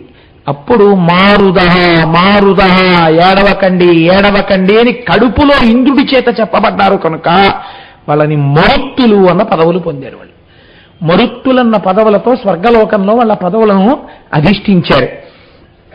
కాబట్టి ఇప్పుడేమైంది, మళ్ళీ భంగపాటే నడువడియింది. ఇలా కొన్నాళ్ళు అయిపోయింది. అయిపోయిన తరువాత ఆవిడికి మరొక చిత్రమైనటువంటి కోరింది. మళ్ళీ కశ్యప ప్రజాపతి దగ్గరికి వెళ్ళి అడిగింది, మరల గర్భంబు కోరియం మగవ మగని వేడగా అతడు ఇట్లనే వెలది వినుము 10 మరియు వేలాండ్ల రాజీవ భువని గూర్చి పావనాత్మక వైచేయు పరమతపము. మళ్ళీ ఇప్పుడేం అడుగుతున్నావు? దేవతలందరినీ గెలవగలిగినటువంటి కుమారుడు కావాలని చెప్పి కదా అడుగుతున్నావు. అటువంటి కొడుకు కావాలంటే 10,000 సంవత్సరములు నియమంతో చతుర్ముఖ బ్రహ్మగారి గురించి తపస్సు చేస్తావా? చెయ్యి. తపస్సు చేస్తే అలాంటి కొడుకు పుడతాడు నీకు. ఇప్పుడు ఆవిడేం చేసింది, ఆవిడ ఎప్పుడు కోరినా 2 చూస్తుంది, ఇటువాళ్ళు అటువాళ్ళు. ఎవరినో దృష్టిలో పెట్టుకుని వాళ్ళని మట్టు పెట్టడానికి అంతటి వాళ్ళు కావాలంటూ ఉంటుంది. కాబట్టి దేహబలాన్ని ఒకటే అడుగుతుంది ఆవిడ, ఆధ్యాత్మిక బలాన్ని ఆవిడ కోరదు. కాబట్టి ఏది నిరుపయోగం అయిపోతుంది? కశ్యప ప్రజాపతి భార్య అయినా కశ్యపుడి తేజం లోకం కంటకమై కూర్చుంటోంది క్షేత్రము యొక్క ఇబ్బంది వల్ల. చూశారా ఎంత ప్రమాదం వస్తుందో? ఒకే స్త్రీ, మార్పు రావట్లేదు. ఇప్పుడు ఆవిడ మళ్ళీ అటువంటి తపస్సే బ్రహ్మాండంగా ప్రారంభం చేసింది. ఇలా ప్రారంభం చేసి కొన్ని వేల సంవత్సరములు తపస్సు చేసిన తర్వాత చతుర్ముఖ బ్రహ్మగారి యొక్క అనుగ్రహాన్ని పొందింది. అనుగ్రహాన్ని పొంది ఆ గర్భము పెరిగి ఒక పిల్లవాణ్ణి కంది. వాడి పేరు వజ్రాంగుడు అని పేరు పెట్టారు. వజ్రాంగుడు అంటే వజ్రము వంటి అంగములు కలిగిన వాడు. కాబట్టి వాడికి ఎంత దెబ్బ కొట్టినా వాడికి ఏం తగలది. కాబట్టి ఏమిటి కోరుకుంటూ ఉంటుంది ఆవిడ? మీరు బాగా పసిగట్టండి. కేవలము దేహబలాన్ని ఒక్కటే చూస్తుంది ఆవిడ. దేహబలముతో పాటుగా లోకరక్షణము చేయగలిగినటువంటి భగవద్భక్తితో కూడినటువంటి స్థితిని ఆవిడ కోరదు. కాబట్టి భక్తిని అడగదు. ఈశ్వర భక్తితో కూడుకున్న బిడ్డడొక్కడ కావాలని అడిగి ఉంటే మరొక మార్కండేయుడు పుట్టుండేవాడు, కశ్యప ప్రజాపతి తేజం. కానీ ఇప్పుడు ఏమైంది, మళ్ళీ ఆ వజ్రాంగుడు పుట్టాడు. పుట్టిన తర్వాత వాడికి దేహమునందు బలం ఉంది, బుద్ధులందు సంస్కారం ఏర్పడలేదు. కానీ ఒక్కటి గుర్తుపెట్టుకోండి, ఈయన బయలుదేరి ఎవరిని గెలవడం మొదలు పెడతాడు? ఒంట్లో ఓపికన్న తర్వాత ఎప్పుడు జ్ఞాతులతోటే కదండి వైరం. ఆ పక్కన ఉన్నటువంటి సవతి పిల్లలు ఉన్నారు, అందుకని చెప్పి దేవలోకానికి వెళ్ళడం, దేవతలతో యుద్ధం చేయడం, ఇంద్రుణ్ణి దింపేయడం, మిగిలిన దేవతల్ని దింపేయడం, అవన్నీ ఆక్రమిస్తూ ఉండడం, వాళ్ళందరినీ అడవికి తరివేయడం, ఈయన సర్వలోకాధిపత్యాన్ని పొందడం, అమరావతిని రాజధానిగా చేసుకోవడం, హవిస్సులు తాను గుచ్చేసుకోవడం, తనకే పూజలు చేయమండం, అందరి ఎల్లరి ఒక్కలాగే ఉంటుంది. డూ పెట్టేయచ్చు మీరు అక్కడ. కాబట్టి అదే అల్లరి ఈయన ప్రారంభం చేశాడు. ప్రారంభం చేస్తే దేవతలు చాలా దీనులై తీవ్ర దుఃఖ భరము చెందిరి. తత్సతుల్ బహుళ శోక సాగరంబున మునిగిరా చందమరిగి కమలజుడు కశ్యపుని తోడ కదలి వచ్చే. ఈయన ఏం చేశాడు? ఈ వజ్రాంగుడు ఇంద్రుడి దగ్గరికి వెళ్ళాడు, ఇంద్రుణ్ణి బంధించేశాడు. వరుణుడి దగ్గరికి వెళ్ళాడు, వరుణుణ్ణి బంధించేశాడు. వీళ్ళందరినీ తీసుకొచ్చి తన కారాగారంలో పారేశాడు. ఇంద్రజిత్ పడేసినట్టు పడేశాడు. పడేస్తే ఇప్పుడు ఎవరు కదిలి రావాల్సి వచ్చిందో తెలుసా అండి? అన్నన్నా పూన అడవులకు వెళ్ళిపోయారు, కానీ ఇదేమిట్రా బొత్తిగా ఇంద్రుణ్ణి వీళ్ళందరినీ తీసుకెళ్లి కారాగారంలో పెట్టేయడం ఏమిట్రా? దిక్పాలకులు. ఈ దిక్పాలకుల్ని సృజించిన వాడెవరు? చతుర్ముఖ బ్రహ్మగారు. ఆయన ఏం చెప్పారు? ఉరాయ్ నీకు ఈ దిక్కిచ్చాను, నువ్వు పరిపాలిస్తూ ఉండన్నారు. వాళ్ళు ఏం చేశారు పాపం? వాళ్ళు దిక్కుల్ని పరిపాలించారు. ఈయన ఏం చేశారు? తీసుకెళ్లి వాళ్ళని ఖైదులో పారేశాడు. ఎందుకు పారేశాడు? నేనే పరిపాలకుండి, మీరెందుకు ఇంకా? ఇప్పుడు వీళ్ళ పదవులు ఎవరు నిలబెట్టాలి? ఎవరిచ్చాడో ఆయనే నిలబెట్టాలి. అందుకు ఎవరు కదలాలి? చతుర్ముఖ బ్రహ్మగారే కదలాలి. ఎవరు వరాలిచ్చాడో ఆయన వేడుకోవాలి. ఎటువంటి స్థితి ఏర్పడుతోందో చూడండి. 3 మూర్తులు త్రిమూర్తులను కూడా సంకట పరిస్థితులలోకి నెట్టేస్తుంటాయి దితి భావాలు. దితి కడుపున పుట్టే బిడ్డలు. ఇప్పుడు చతుర్ముఖ బ్రహ్మగారు ఎవరితో కలిసి రావాలి? ఒక్కడు వచ్చాడు అనుకోండి, చాలా అసహ్యంగా ఉంటుంది. తను మాట చెప్తే కొంచెం పక్కన కాస్త పెద్దరికంగా చెప్పేవాడు ఇంకోటి రావాలేమో, వింటాడో ఏండో. కాబట్టి కశ్యప ప్రజాపతిని కూడా తీసుకొని వచ్చాడు. తండ్రి కదా, ఈ కశ్యప ప్రజాపతి, చతుర్ముఖ బ్రహ్మ ఇద్దరు వజ్రాంగుడి రాజ్యానికి రావలసి వచ్చిందండి. ఎక్కడి చతుర్ముఖ బ్రహ్మ గారు, ఎక్కడి వజ్రాంగుడు? వస్తే లేచాడు, స్తోత్రం చేశాడు, నమస్కారం చేశాడు, కూర్చోపెట్టాడు సముచితాసనమనందు, అర్ఘ్యపాద్యాదులనిచ్చాడు. చాలా సంతోషించానురా నువ్వు చేసినటువంటి అతిథి మర్యాదకే. కానీ నాన్న బొత్తిగా అదేమిట్రా, దిక్పాలకులకు పదవులు నేను ఇచ్చాను, నువ్వు పట్టుకొచ్చి వాళ్ళని కారాగారంలో పారేశావు. పోనీ నీకు వచ్చినంత ఇబ్బందే ఉంది, వాళ్ళని విడిచిపెట్టే తప్పు. ఆ ఇంద్రుడు వెళ్ళి సింహాసనం మీద కూర్చుంటాడు, నువ్వు విజేతవే, నువ్వు గెలిచావు వాళ్ళని. కానీ ఆయన పదవి ఆయన్ని చేసుకొని అంటే విడిచిపెట్టాడు. విడిచిపెట్టి ఏమని చెప్పాడో తెలుసా అండి చతుర్ముఖ బ్రహ్మగారితో? ఇది మీరు బాగా పట్టుకోవాలి. అంటే వజ్రాంగుని యొక్క సహజ స్థితి అది కాదు. ఆయనకి దేవతల్ని పట్టుకొచ్చి కారాగారంలో పెట్టాలని లేదు. అమ్మ చిన్నప్పటి నుంచి ఏ మాటలు చెప్పిందో అవి తలకెక్కాయి వజ్రాంగుడికి. ఆయన ఇప్పుడు బ్రహ్మగారితో అన్నాడు, పరమేష్టి వినుమీ బిడౌజుడు మహాపాపిష్టుడెట్లీతనిన్ కరుణం కాంచితివి. ఏ మాట అంటున్నాడో చూడండి. బిడౌజుడు, బిడౌజుడు అంటే ఇంద్రుడు. వాడిని కారాగారంలో పెడితే బ్రహ్మగారు మీరెందుకండి పరిగెత్తుకొచ్చారు? మహానుభావుడు అయ్యా, నీ గురించి తపస్సు చేసి మేము నీ దర్శనం చెయ్యాలి, అటువంటి వాడివి నువ్వు రావడమా నా రాజధానికి? ఎంత దోషం! నేను ఎంత బాధ పెట్టాను నిన్ను, నువ్వు కదిలి వచ్చి నన్ను అడగడం ఏమిటే? ఎందుకయ్యా నీకు ఇంద్రుడి మీద ఎంత కరుణ? వీడు మంచివాడని నువ్వు అనుకుంటున్నావా? వీడు మంచివాడు కాడు. ఎవరు చెప్పారో తెలుసా నాకు వాడు మంచివాడు కాదని? అస్మదేయ జననీ గర్భస్థ తేజంబు తెంపరియే వ్రయలు చేసి స్వర్ధపురై మా తల్లి ఉల్లంబు వందురజేషన్ పలుమార్లు అద్ది కుడిపెన్ దుఃఖంబుని కంబిటు. మా అమ్మ కడుపులో వీణ్ణి చంపే పిల్లాన్ని మా అమ్మ కడుపులో పెంచుతుంటే వీడు లోపలికి వెళ్ళి చంపేశాడు. మీరు ఒక్కట ఆలోచించండి. ఇద్దరూ కూడా ఆ స్వభావం ఉన్నవాళ్లే. ఎవరు బతకడానికి వాడు ఇంకోడిని చంపడానికి అధికారం ఉన్నవాడు అయినప్పుడు, అంటే వాళ్ళ యొక్క జననము రీత్యా ఇద్దరు రాజులు ఎప్పుడూ అంతే కదండి. అయినప్పుడు చంపేవాడు కడుపులో ఉన్నాడన్నప్పుడు ఈయన వెళ్ళి లోపలికి వెళ్ళి చంపడండి. ధర్మలోపం జరిగిపోతే, ధర్మలోపం జరిగింది కాబట్టి వెళ్ళగలిగాడు, లేకపోతే ఎందుకు వెళ్ళగలిగాడు? ఇది చెప్పలేదు దితి. ఏం చెప్పింది వజ్రాంగుడితో? ఒరే, ఎంత తపస్సు చేసి నీకు ముందొక బిడ్డన్ని కందామనుకున్నాను రా, ఆ ఇంద్రుడు నా కడుపులో ప్రవేశించి ఆ పిల్లాన్ని చంపేశాడు రా. చంపలేదు, ముక్కలుగా తరిగేశాడు. కానీ ఆయన వెంటనే తల్లి మాట విని మరత్తులుగా పదవులు ఇచ్చాడు అని చెప్పి ఆవిడ దాన్ని ఉదార బుద్ధితో ఆలోచించినట్లు మీకు కనపడదు పురాణాన్ని బట్టి. మా అమ్మ కడుపులో బిడ్డని నరికేశాడయా వీడు. మా అమ్మ ఎంత బాధపడిందో నీకేం తెలుసు? మా అమ్మ బాధ తీర్చి మా అమ్మ కక్ష పోవడానికే వీడిని తీసుకొచ్చి కారాగారంలో పారేశాను. ఇప్పుడు ఈ పిల్లాడికి పాలతో పాటు ఈ కార్పణ్య బుద్ధిని నూరు పోసినదెవరు? అమ్మా. అదితి చూశారా? ఈశ్వరుణ్ణి బిడ్డడిగా మార్చుకుంటుంది. తాను కన్న బిడ్డల వలన ఈశ్వరుడే బెంగ పెట్టుకుని కష్టాలు పడవలసినట్టుగా చేస్తుంది దితి.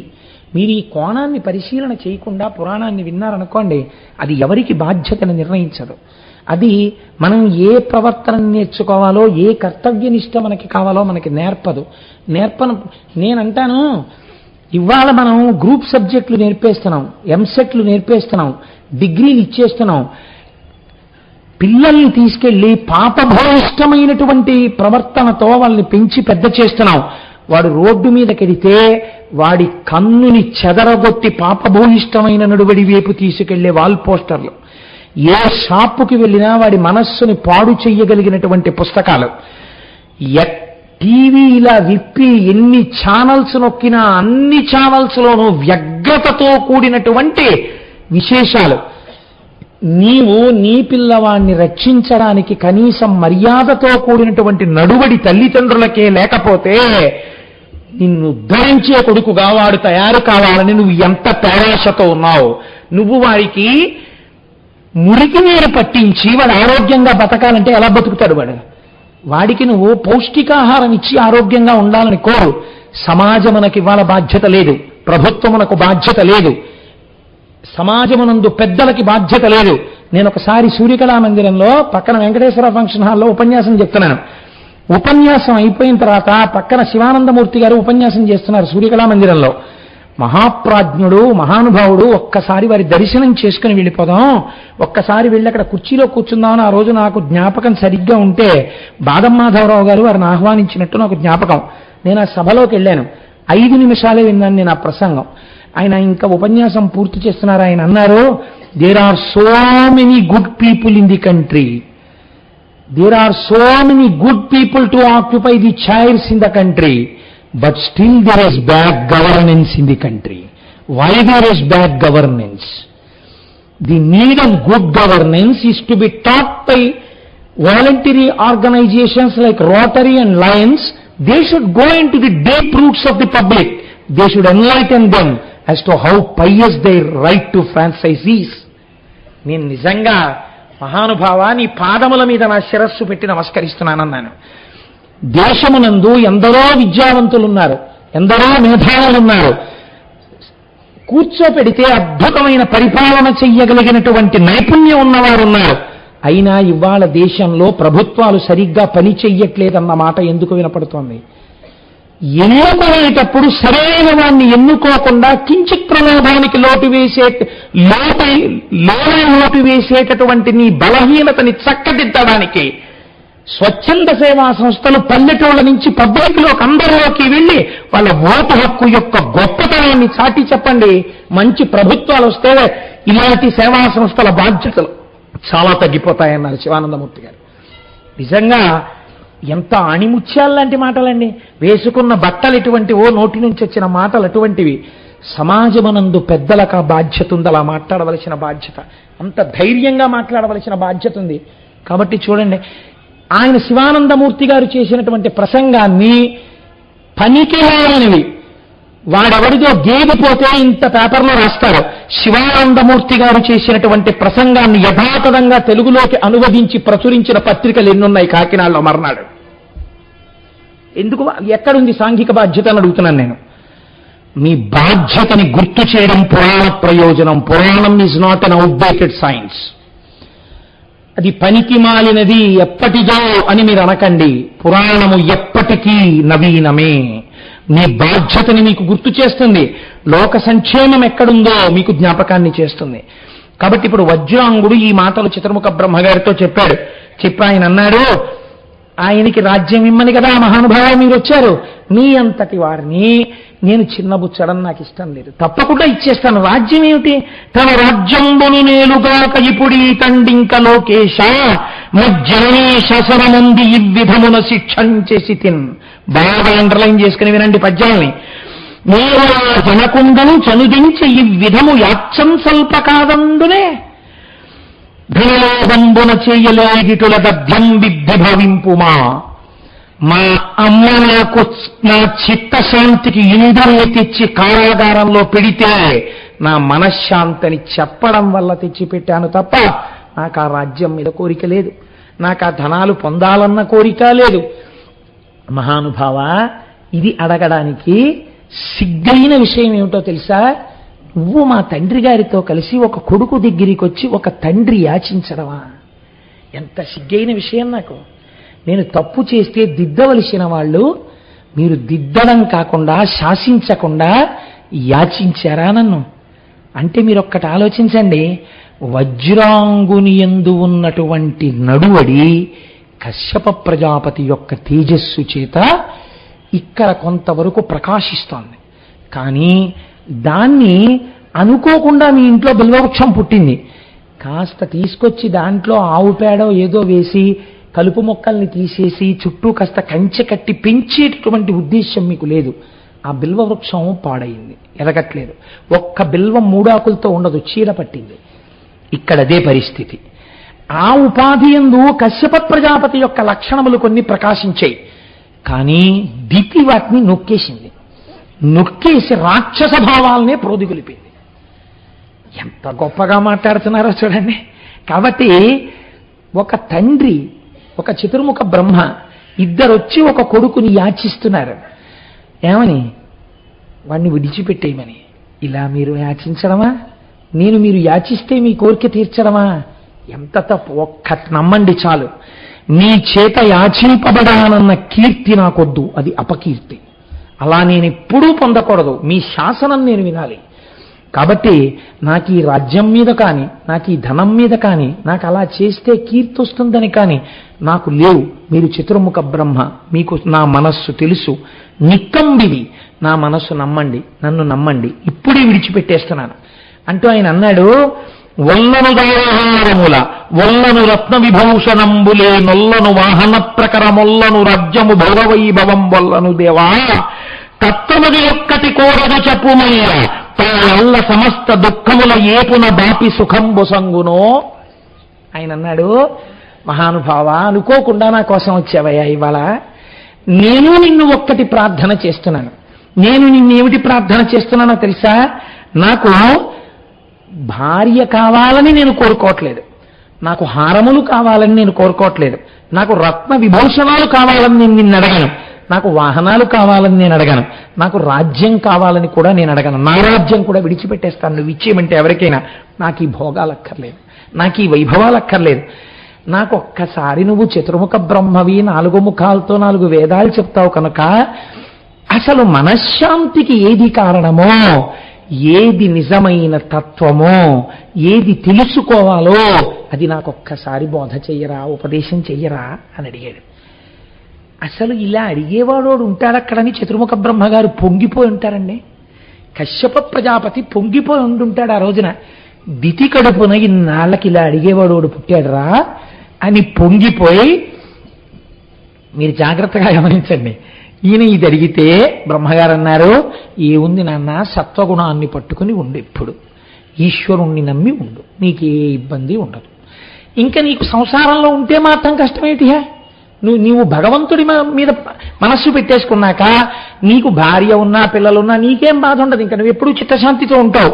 కాబట్టి నేనే నీకు ఒక భార్యని ఇస్తున్నాను, ఆ భార్య పేరు వరాంగి, నేను సృష్టించి ఇస్తున్నాను, తీసుకో అని దగ్గర ఉండి చతుర్ముఖ బ్రహ్మగారు పౌరోహిత్యం చేసి పెళ్లి చేశారు. ఎవరికి? వరాంగికి, వజ్రాంగుడికి. ఇప్పుడు ఈమె ఎవరి చేత సృష్టింపబడిన పిల్ల?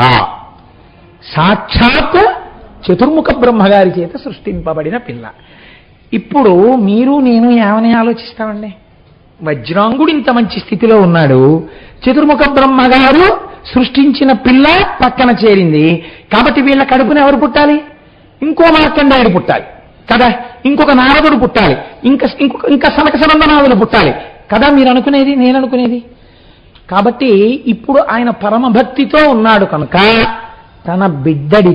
తన భార్యతో కలిసి నిరంతర ధర్మాచరణం చేస్తున్నాడు, నిరంతరము ఈశ్వరుడి సేవ చేస్తున్నాడు, నిరంతరము భగవంతుణ్ణి నమ్మి ప్రవర్తిస్తున్నాడు.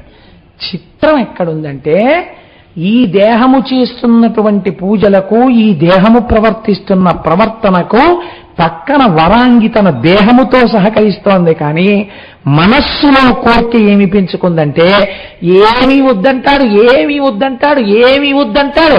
ఎవడో భగవంతుడు భగవంతుడు భగవంతుడు అంటాడేమిటి? ఈయన ఎటువంటి ప్రతాపంతో పుట్టి ప్రతాపం మర్చిపోయాడో అలా 3 లోకాల్ని ఏడిపించగలిగిన కొడుకు పుడితే బాగుండని ఆవిడ అనుకుంటాను. అంటే ఇప్పుడు ఏమైంది? దితి కడుపున దితి లాంటి ఆడపిల్ల పుట్టలా, దితి కడుపున దితి లాంటి కోడ వచ్చింది. ఎంత ఆశ్చర్యం చూడండి. ఇలా ఎన్ని వంశాలు భ్రష్టు పట్టాయండి లోకంలో. ఇప్పుడు మీకు ఒక పెద్ద ధర్మ సూక్ష్మం తెలియాలి.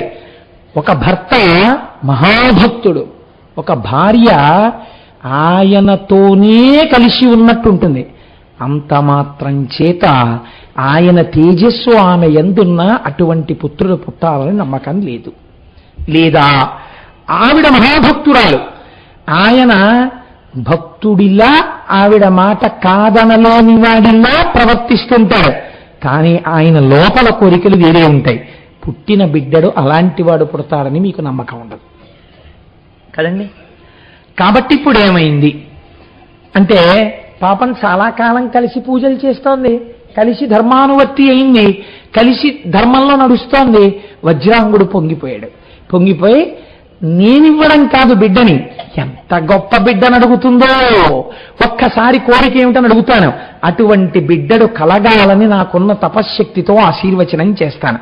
అనుకొని ఒక రోజున పిలిచి, నీకు ఏం కావాలనుకుంటున్నావు, నువ్వు ఏమీ బెంగ పెట్టుకోకుండా నీ కోరిక ఏమిటో నాకు చెప్పు అన్నాడు. అంటే వరాంగంది అనినన్వేగ వరాంగిత విని మహాహ్లాదంబుతో మృక్కి ఇట్లని దా కరుణించదేని తనయున్ ప్రాంచద్బలం పాకశాసన దుఃఖప్రదులోక జిత్తు ప్రశస్త శ్రేయునా కుక్షిలో జనయింపన్వరింపుమట్లయిననే సంతోషముంచెందెదన్. పాకశాసనుడు అంటే ఇంద్రుడు. పాకురనబడేటటువంటి రాక్షసుడిని సంహరించాడు కనుక వృత్రాసుడు తమ్ముడైన ఆయన్ని చంపాడు కాబట్టి పాకశాసనుడని పేరు వచ్చింది. ముల్లోకములను గెలవగలిగిన వాడు, ఇంద్రుడి కన్నులంబట నీళ్లు కార్పించగలిగిన వాడు, నా కడుపున కొడుకుగా పుట్టేటట్టుగా నన్ను అనుగ్రహించు అంది. ఎంత చిత్రం అండి! ఏ ఇంద్రుణ్ణి విడిచిపెట్టవలసి వచ్చినప్పుడు ఏక్షి తత్వం అడిగాడో అలా ఇంద్రుణ్ణి మళ్లీ తెచ్చి కారాగారంలో పెట్టగలిగిన కొడుకునొకడిని నాకు ప్రసాదించు అని అడుగుతోంది. ఇప్పుడు పాపం వరాంగి వల్ల మనశ్శాంతి ఎవరికి పోయింది? వజ్రాంగుడికి పోయింది కదండి. మరి కశ్యప ప్రజాపతికి ఎందుకు పోదు? కశ్యప ప్రజాపతి స్థాయి వేరు, ఇంకా పాపం వజ్రాంగుడు ఆ స్థాయి చేరలేదు. కాబట్టి ఆయన చాలా కాలం దీని గురించి తలబట్టు కూర్చున్నట్టు అంతఃపురంలో. ఏమి ప్రారంధం రా, నేను ఇలాంటి కోరిక కోరమని అడగడం ఏమిటి? కోరము నీదు వంచితము కోమలి నేనొడగూర్తునంచుదవారయుకెను పల్కితి వరారి సురావళితో విరోధమున్ కోరి వచించే అట్టులొనగూర్చిన లోకములర్తి చెందు నేనేరక తెచ్చుకొంటినని నీతుడనై ఇటు పాపహేతువున్. ఆయన అన్నాడు, ఎందుకు అడిగాను ఈ దిక్కుమాలిన వరం? ఉన్నవాణ్ణి ఊరుకోకుండా నీకేం కావాలని ఎందుకు అడిగాను? ఇప్పుడు ఆవిడ ఏమంటోంది? ఇంద్రుణ్ణి తీసుకొచ్చి ఇంద్రుణ్ణి ఏడిపించగలిగిన కొడుకు కావాలంటోంది. ఇంద్రుణ్ణి ఏడిపించే కొడుకు కావాలంటే వాడు ఇంద్రుడి మీదకి యుద్ధానికి వెళ్తాడు. ఇంద్రుడి మీదకి యుద్ధానికి వస్తే ఇంద్రుడికి సాయంగా ఎవరు వస్తారు? దేవత వస్తారు. కాబట్టి ఇప్పుడు వాడు దేవతలందరినీ ఏడిపిస్తాడు. దేవతలందరూ ఏడిస్తే ఎవరు ఏడుస్తారు? ఋషులు ఏడుస్తారు. కాబట్టి ఇప్పుడు ఋషుల్ని ఏడిపించే కొడుకులు కంటోంది. ఇప్పుడు ఋషులు ఏడిస్తే ఏది తప్పిపోతుంది? ధర్మం తప్పిపోతుంది. ధర్మం తప్పిపోతే ఎవరు ఏడుస్తారు? లోకులందరూ ఏడుస్తారు. లోకులు ఎందుకు ఏడుస్తారు? వర్షాలు పడవు. కాబట్టి లోకమంతా దుర్భిక్షంతో ఉంటుంది. ఇన్ని పాపములకు హేతువైన కొడుకు కావాలంటోంది. పైకి బలం ఒక్కటే చూస్తోంది, దాని పరిణామాలని ఆలోచించలేదు. నా కర్మ కాకపోతే ఇదేం కోరిక కోరిందిరా అంటున్నాడు. ఎవరు? వజ్రాంగుడు, దితి కొడుకు. ఆయన ఏ స్థాయిలో ఉన్నాడు? ఆయన భార్య ఏ స్థాయిలో ఉంది?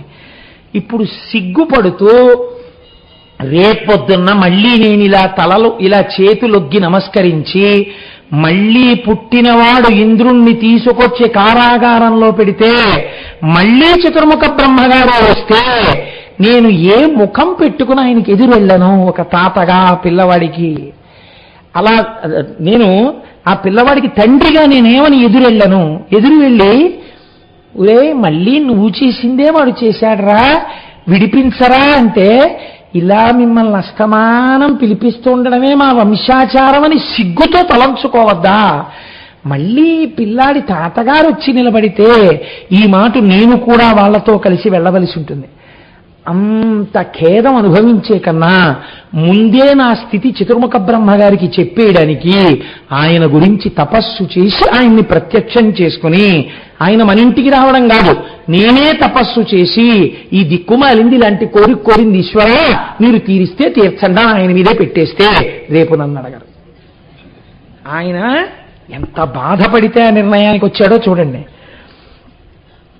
ఆ వజ్రాంగుండు పద్మజుంగని మహాహర్షంబునన్ మ్రొక్కి నానావేదోక్తుల సన్నుతం సలిపి వాంగ్నాథ మదీయాంగనాభారూఢని పుత్రునిమ్ము త్రిజగత్ ప్రఖ్యాత విక్రాంతు తేజో విద్యోతిత దిగ్వితాను సుతపశ్చనాభరణాత్మకున్.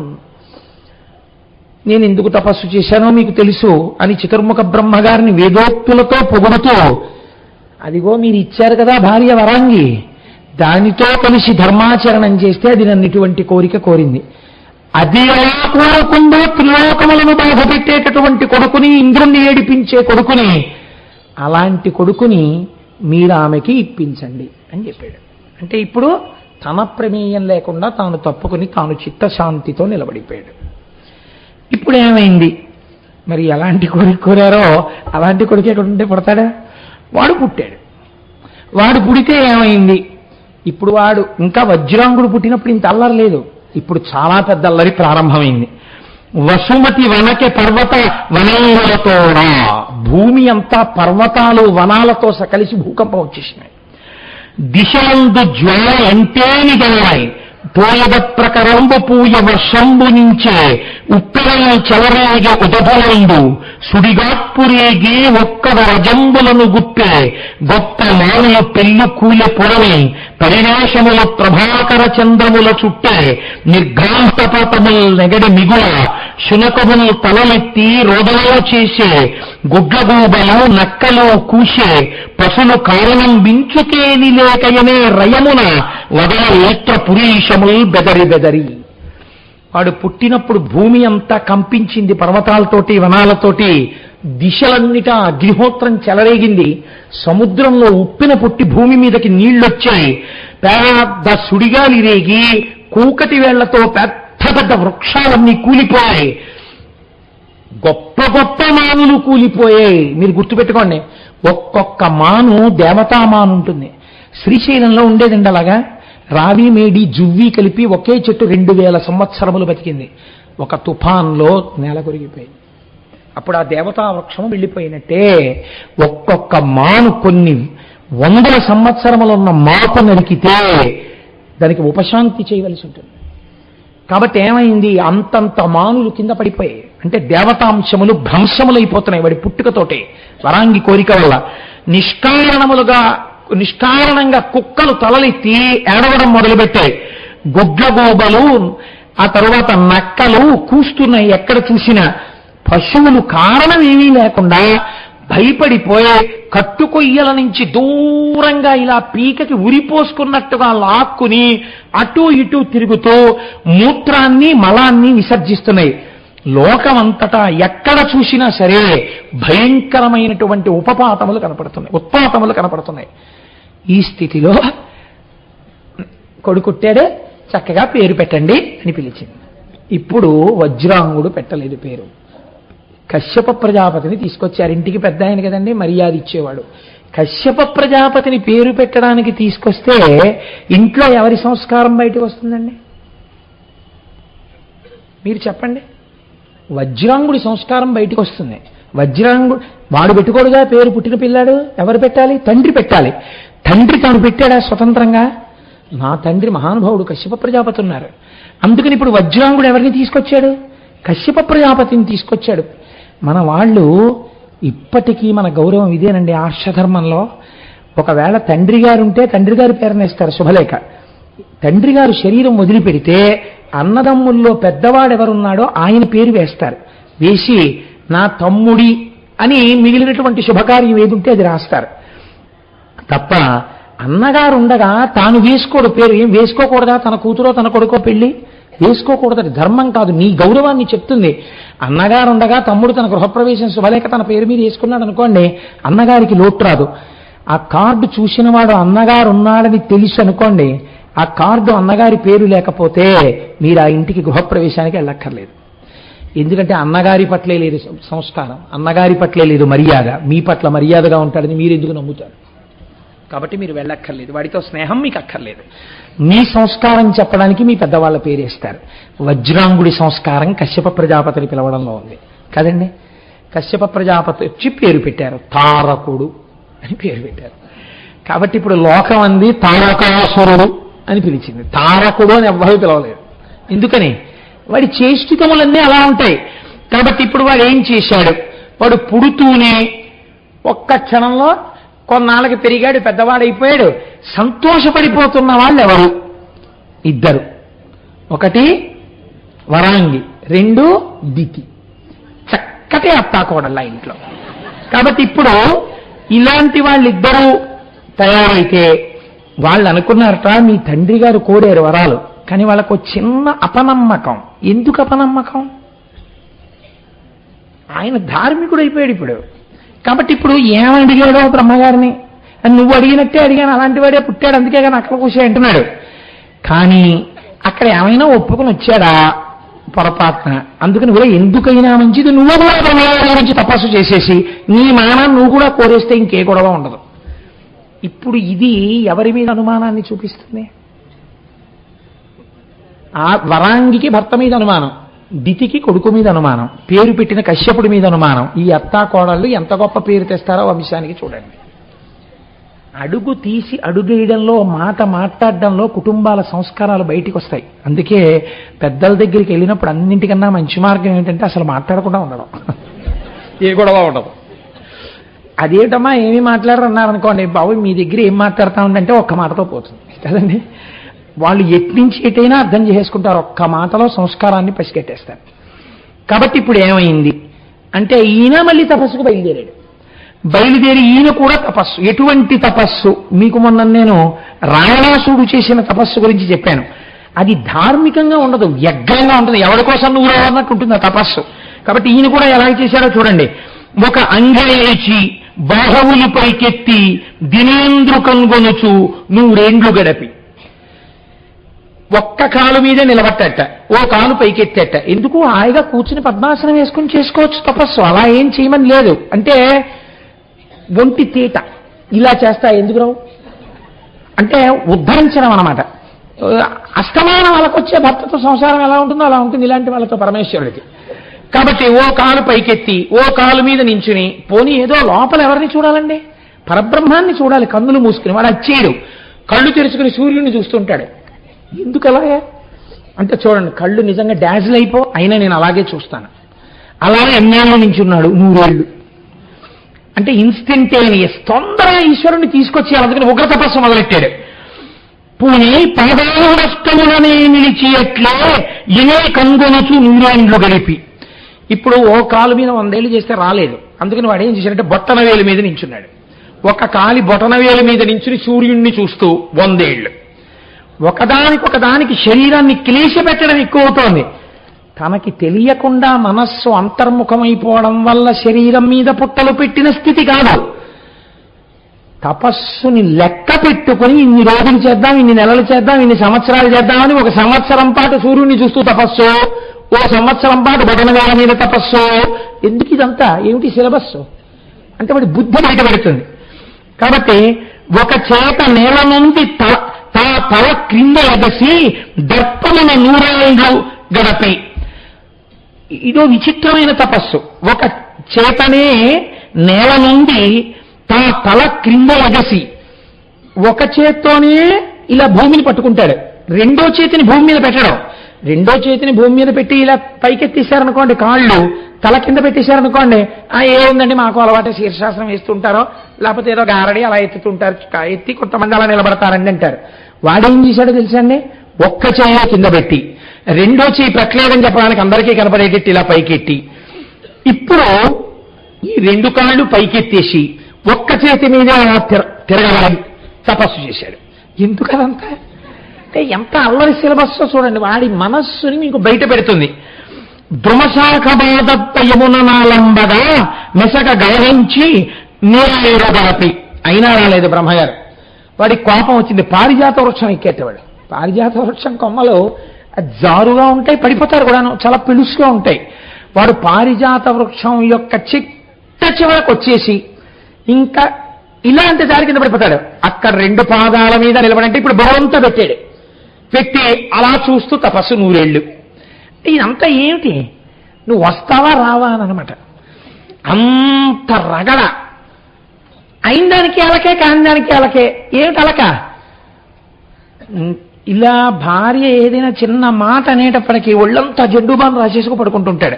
లేకపోతే ఒంట్లో బాగోలేదో క్రోసిన్ ఎక్కడుంది, క్రోసిన్ ఎక్కడుంది అంటుంటాడు. అయ్యో పాపం నిజంగా ఒంట్లో బాగోలేదో ఏమిటో. ఎన్నాళ్ళు చూస్తారండి? 4 ఏళ్ళు చూస్తారా, 5 ఏళ్ళు చూస్తారా, అందులో ఉంది క్రోసిన్ అంటారు. అయిపోయింది నీ బతుకు కదండి. కాబట్టి ఇప్పుడు అలాంటి తపస్సు చేసి ఇలా అనామధ్యంలో గడిపి అగ్నిహోత్రం మధ్యలో కూర్చుని 100 ఏళ్ళు, ఎలవి జలక్షరంలో 100 ఏండ్లు గడిపి నీళ్ల మధ్యలో కూర్చుని 100 ఏళ్ళు, అనువుగా దృఢచిత్తుడై అనిమదక్షరంబు సేయుచునతడు తపంబు సెలిపే. గాలి తింటూ 100 ఏళ్ళు తపస్సు చేశాడు. ఈ తపస్సు చేస్తుంటే ఇది ఉగ్ర తపస్సు, అందులోంచి ధూమం పుట్టేది లోకాలని కాలుస్తోంది ఉగ్ర తపస్సు కాబట్టి. దేవతలందరూ వెళ్ళి వీడి తర్వాత ఏం చేస్తాడో చూద్దాం కానండి, ముందు వీడి తపస్సే కాల్చేస్తోంది, వీడు అసాధ్యం కూడా, అసలు వెళ్ళి వీడికి ఏం కావాలో అడగండి మహాప్రభు అన్నారు. సరే వీరే మీరు అడగమంటున్నారు కానీ నేనేం వెళ్ళలేక కాదు, వెడితే కాల్చేస్తాడని వెళ్లకుండా ఉన్నాను, వెళ్ళకపోయినా కాల్చేస్తున్నాడు వెళ్ళండి అన్నారు. మీరు అచ్చ తెలుగులోకి తర్జుమా చేస్తే అంతేనండి, ఇదే రాక్షసత్వం. మీరు చూడండి కొందరు గురించి ఇదే అంటారు, ఇంటికి వెళ్ళినా కాల్చేస్తాడు, వెళ్ళకపోయినా కాల్చేస్తాడు. మీరు పోన్లే అని గౌరవానికి ఏమై కనపట్టలేదంటాడని భయం కొద్దీ ఇంటికి వెళ్ళారనుకోండి కాల్చేస్తాడు. ఏదో దెప్పి పొడుపు మాటలు 3 రోజులో 4 రోజులో బాధపడేటట్టు మాట్లాడతాడు. మీరు వెళ్ళలేదనుకోండి ఫోన్ చేసి కాల్చేస్తాడు. ఏమిటో కనపట్టలేదండి అని కాల్చేస్తాడు. అంటే వెళ్ళినా కాలుస్తాడు, వెళ్ళినా కాలుస్తాడు. కాబట్టి ముందు వెళ్ళకపోయినా కాల్చేస్తున్నాడు కాదు, వెళ్ళు. కాలుస్తాడో కాస్త ఓదార్పు ఉంటుందో, మధ్యలో చిన్న గ్యాప్ ఏమైనా ఉంటుందేమో వెళ్ళన్నారు. అంటే పాపం చిత్రముఖ బ్రహ్మగారు వెళ్ళారు. ఇదే రాక్షసత్వం అంటే. వాడి తపస్సే ఇలా ఉంటే ఇంకా కోరికలు పుచ్చుకున్నాక ఎలా ఉంటాడండి వాడు? వాడి కోరికలు ఎలా ఉండి ఉంటాయి బహుశా? మీరు ఆలోచించండి. బ్రహ్మగారిని వెడితే కనపడితే వాడు ఎటువంటి కోరికలు కోరుతాడు బ్రహ్మగారిని? వాడే కోరడా ఇంకా లోకం ఎలా ఉంటుంది అప్పుడు? కాబట్టి ఇప్పుడు పాపం చిత్రముఖ బ్రహ్మగారికి మరొక అవకాశం లేక వెళ్ళి ఎదురుకుండా నిలబడి ఆ కమండలంలో జలాలు ప్రోక్షించి, ఒరే నాయనా నేను ప్రత్యక్షం అయ్యాను, ఏమిట్రా నీ కోరిక, ఎందుకు ఇంత ఉగ్ర తపస్సు అని అడిగారు. వాడు అందుకోసమే చూస్తున్నాడు, నమస్కారం పెట్టివాడు అన్నాడు, సకలలోక విధాత నీవు ప్రసన్న భావము చెందా మరొకటి తక్కువైందిని. ఇదో చిత్రమైన మాట, ముందరి కాళ్ళకి బంధం వేయడం. సకలలోక విధాత మీరు నా యందు ప్రసన్నులైతే అసలు నేను అడిగిన కోరిక తీరకపోవడం అన్నది ఉంటుందా? అంటే వీడు అడిగింది ఇచ్చి తీరాలని ముందే చెప్పడం. వరముందని తగియున్నచో ఈ వరాలు నేను పొందచ్చను నువ్వు అనుకుంటే, అంటే ఏమిటి, నా తపస్సుకే వచ్చారు కదా నువ్వు. ఎటువంటి తపస్సు చేశాను? తగవంటే మళ్ళీ మొదలెడతాను ఇంకా ఎక్కువ తపస్సు. కాబట్టి వరముందా నీ తగియున్నచో సకల నిర్జర రాజి గెలవగ శక్తి నిమ్ము. దేవతలందరినీ గెలిచేయాలి నేను, 3 లోకాలని గెలిచేయాలి, అటువంటి శక్తి నాకు ఇచ్చేసేయి. మరి ఒరే అందరినీ గెలిచేస్తే ఎప్పుడు చచ్చిపోతావు అంటావేమో. మీరు చాలా చమత్కారాలు. ఏదో ఒక చోట మాటల్లో గారడీ చేసేసి, అయితే మరి ఎలాగరా అందరినీ గెలిచే శక్తి ఉంటే మరి కొన్నా ఉంటామని గబుక్కును అనకుండా తనే తన మరణం అడిగేసిన వాళ్ళే అడుగుతున్నాడు. ఎలా అడుగుతున్నాడు? పురాణికి అర్భకుడు కలిగి చంపుగాక ఉరంబునందుడి శక్తిచే. పురారి అయినటువంటి పరమశివుడు మన్మధుణ్ణి దహిస్తాడు. ఆయన కామారి, ఆయనకి కోరిక లేదు. ఆయనకి కామం ఎక్కడ ఉంటుంది? ఆయనకి కామం ఉండదు. కాబట్టి వీడు అన్నాడు, నాకు అన్ని లోకాల్ని గెలిచేటటువంటి శక్తి ఉండాలి. పరమశివుడికి కామం కలిగి వీర్యస్ఖలనం ఇవ్వాలి. ఆయనకి కామం కలిగి వీర్యము స్ఖలనమైతే ఆయనలోంచి కొడుకు పుడితే వారి చేతిలో నేను చచ్చిపోతానన్నాడు. ఆయన అయ్య బాబోయ్ ఏమి కోరికరా, ఎవడూ ఊహించలేడు నీ కోరికని అని లోపల సాంబ సదాశివుణ్ణి తలుచుకొని తథాస్తు అని భారంగా హంసనెక్కి వెళ్ళిపోయాట. ఇంకా ఉపద్రవాలు మొదలు కదండి. మరి వెళ్ళిపోయి ఇంకా వీడితో ఎందుకు వచ్చిన గొడవ అని చెప్పి వీడిని 3 లోకములకు రాజ్యాభిషేకం చేసేశారు. కనీసం ఎవరిని కొట్టడానికి రాకుండా ఉంటాడేమో, కొత్త గొడవ వెళ్ళిపోతుంది. ముందే రాజ్యాభిషేకం చేసేసారనుకోండి ఇంకేముంటుంది. దొంగాడు ఇంట్లోకి వచ్చాక మీరేం కొట్టడం లేకపోతే అరవడం చేయకండి, మాకు బీపీ ఉంది, ఎందుకు నిష్కారణంగా చచ్చిపోతాను లేనిపోని కూడా, మీకేం కావాలో చెప్పండి, అన్ని బీరువాల తాళాలు ఇవ్వో, లాకర్లు చెస్ట్లు అన్నీ తెరిచేస్తాను, మీరేం కావాలో చెప్పండి, అనుమానం అక్కర్లేదు, అన్నీ పెట్టేస్తాను మీ దగ్గర అన్నారనుకోండి కనీసం ప్రాణాలు దక్కుతాయని పోతే. అందుకే కదండి దొంగాడు ఇంట్లోకి వస్తే చాలా ఒబీడియంట్ అయిపోతారు, దొంగాడు బయట ఉంటే వైల్డ్గా ఉంటారు. కాబట్టి ఇప్పుడు వాడికే రాజ్యం ఇచ్చేస్తే గొడవ వెళ్ళిపోతున్నారు. త్రైలోక్య పట్టాభిషేకం చేసేశారు. వాడికి ఏం కావాలి? వాడికి పట్టాభిషేకం ఒకటి నేటి కావాలి. వాడికి మామూలుగా నామమాత్రావశిష్టమైన అధికారం వాడికి అక్కర్లేదు. వాడేం వజ్రాంగుళ్ళు లాంటి వాడు కాదు. వాడికి లోకంలో పేరిన్నికగన్న వస్తువులన్నీ ఏమున్నాయో అవన్నీ కావాలి. ఎవరి దగ్గర ఉన్నాయో వాడికి తెలుసు. కాబట్టి ఇప్పుడు వాడు అడగకుండానే తెచ్చి అక్కడ పెట్టకపోతే తలకాయలు తీసేస్తాడు. ఎందుకని వాడికి ఆ శక్తి ఉంది. కాబట్టి ఎవరెవరేం పట్టుకొచ్చేసేట దేవేంద్రుడు గబగబా తను దిగిపోయి తీసుకొచ్చి తన ఐరావతం అక్కడ పెట్టేశాడు. చూస్తున్నాను, తెస్తావో తేవో అని కూర్చోలాగా అన్నాడు. కూర్చున్నాడు. పోనీ ఊరుకున్నాడా? పాపం ఏదో పోన్లో కూర్చున్నాడు, గోవా వెళ్ళిపోయిందని కూర్చున్నాడు ఆయన. కుబేరుడు తీసుకొచ్చి నవనిధులు అక్కడ పెట్టేశాడు. కూర్చోలా అన్నాడు. కూర్చున్నాడు. వరుణుడు వచ్చాడు, ఉచ్చైశ్రవం లాంటి గుర్రాన్ని తీసుకొచ్చి అక్కడ పెట్టాడు. కూర్చో అక్కడ కూర్చున్నాడు. ఋషులు భయపడిపోయి తీసుకొచ్చి కామధేనువుని ఇచ్చేశారు. వాళ్ళ కామధేనువు పాలతోటి స్వాహాకార వషత్కారం చేస్తారు యజ్ఞయాగాది క్రతువులు. వాళ్ళు తీసుకొచ్చి ఆ ఆవుని ఇచ్చేశారు. అంటే అసలు చిత్రం ఏమిటంటే అసలు తారకాసురుడు యుద్ధానికి వెళ్ళలేదండి. వాడు వెళ్లకుండా పట్టాభిషేకం చేసి వాడు వెళ్ళి తెచ్చుకోకుండా వాళ్ళే అన్ని తెచ్చి అక్కడ పెట్టేశారు. అంటే వీడు ఎంత శక్తివంతమైన రాక్షసుడో మీరు ఆలోచించండి. వీడు ఎప్పుడు చచ్చిపోతాడు? శివుడికి కొడుకు పుట్టాలి. అసలు శివుడికి వీర్యస్కాలం ఏమిటి? వీర్యం నుంచి కొడుకు పుట్టడం ఏమిటి? ఆయనకి అసలు కామారి, ఆయనకి అసలు మన్మథ ప్రకోపం ఆయనకి లేదు. కాబట్టి ఇప్పుడు అసలు లోకంలో ఇప్పుడు పెద్ద గొడవ ఏమిటంటే శివుడికి కొడుకు ఎలా పుడతాడని. అందుకు కదా మన స్వామి రావాలి. కాబట్టి ఇప్పుడు ఏమైంది? ఇటువంటి కోరికలు కోరితే సూర్యుడు వచ్చి ఆయన ఒక బహుమానాన్ని ఇచ్చి అక్కడ పెట్టి ఆయన వెళితే అక్కడ కూర్చోన్నాడు. కూర్చున్నారు పాపం. వెళ్ళి కూర్చుంటే ఊరుకున్నాడా? ఊరుకోలేదు. వాళ్ళని పిలిచి అన్నాడు, మీరందరూ అలా కూర్చుంటే నేను ఒప్పుకోను. మీరందరూ ఇన్నాళ్ళు ఏం చేశారు? మంచి మంచి పదవులు చేశారు. మీరు ఈ పదవులను బాగా నిర్వహించడం వల్ల మీకు కొన్ని పదవులు చెయ్యడంలో మంచి తర్ఫీదు వచ్చింది. అవి బాగా చెయ్యగలరు. కాబట్టి నేను చెప్తాను, మీరు ఆ పనులు చెయ్యండి. ఏం చేస్తారో తెలుసా? మారుతుందో ఇల్లే రాజ్యం. గాలి ఏం చెయ్యాలో తెలుసా? తెల్లవారక ముందే నా రాజ్యంలో ఉన్న ప్రతి ఇంటి ముందు ఉన్నటువంటి గడ్డి గాదం అన్ని తుడిచేసి అవన్నీ తీసుకొచ్చి పెంటకుప్పల కింద పోసి సిద్ధంగా ఉంచాలి. ఒక్క ఆకు ఎగరకూడదు, పెంటకుప్ప మీద గాలి వేయకూడదు, ఇళ్లల్లో ఆకు ఉండకూడదు. అలా తుడిచేయాలి గాలి. ఆయన కర్మ.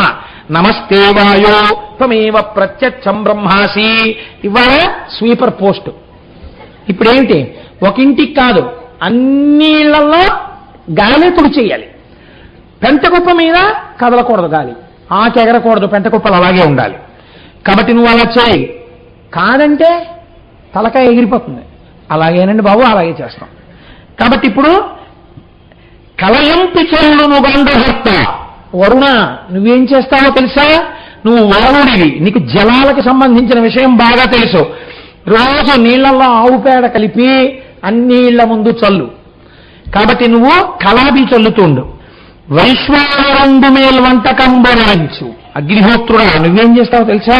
మంచి వంటలు చేస్తుండు, వంటవాడి కింద ఇంట్లో ఉండి. అయ్యా అలాగేనండి. రక్షక పరంగు యముడు. యమధర్మరాజు గారు, మీరేం చేయక్కర్లా, ఎవరిని చంపక్కర్లా, ఎవరిని చంపాలో మేము చూస్తాం. ఇంక నుంచి మీరు మా ఇంటి ద్వారం ముందు నించుని ఉండండి శూలం పట్టుకుని. మీరు మాకు సెక్యూరిటీ ఆఫీసర్.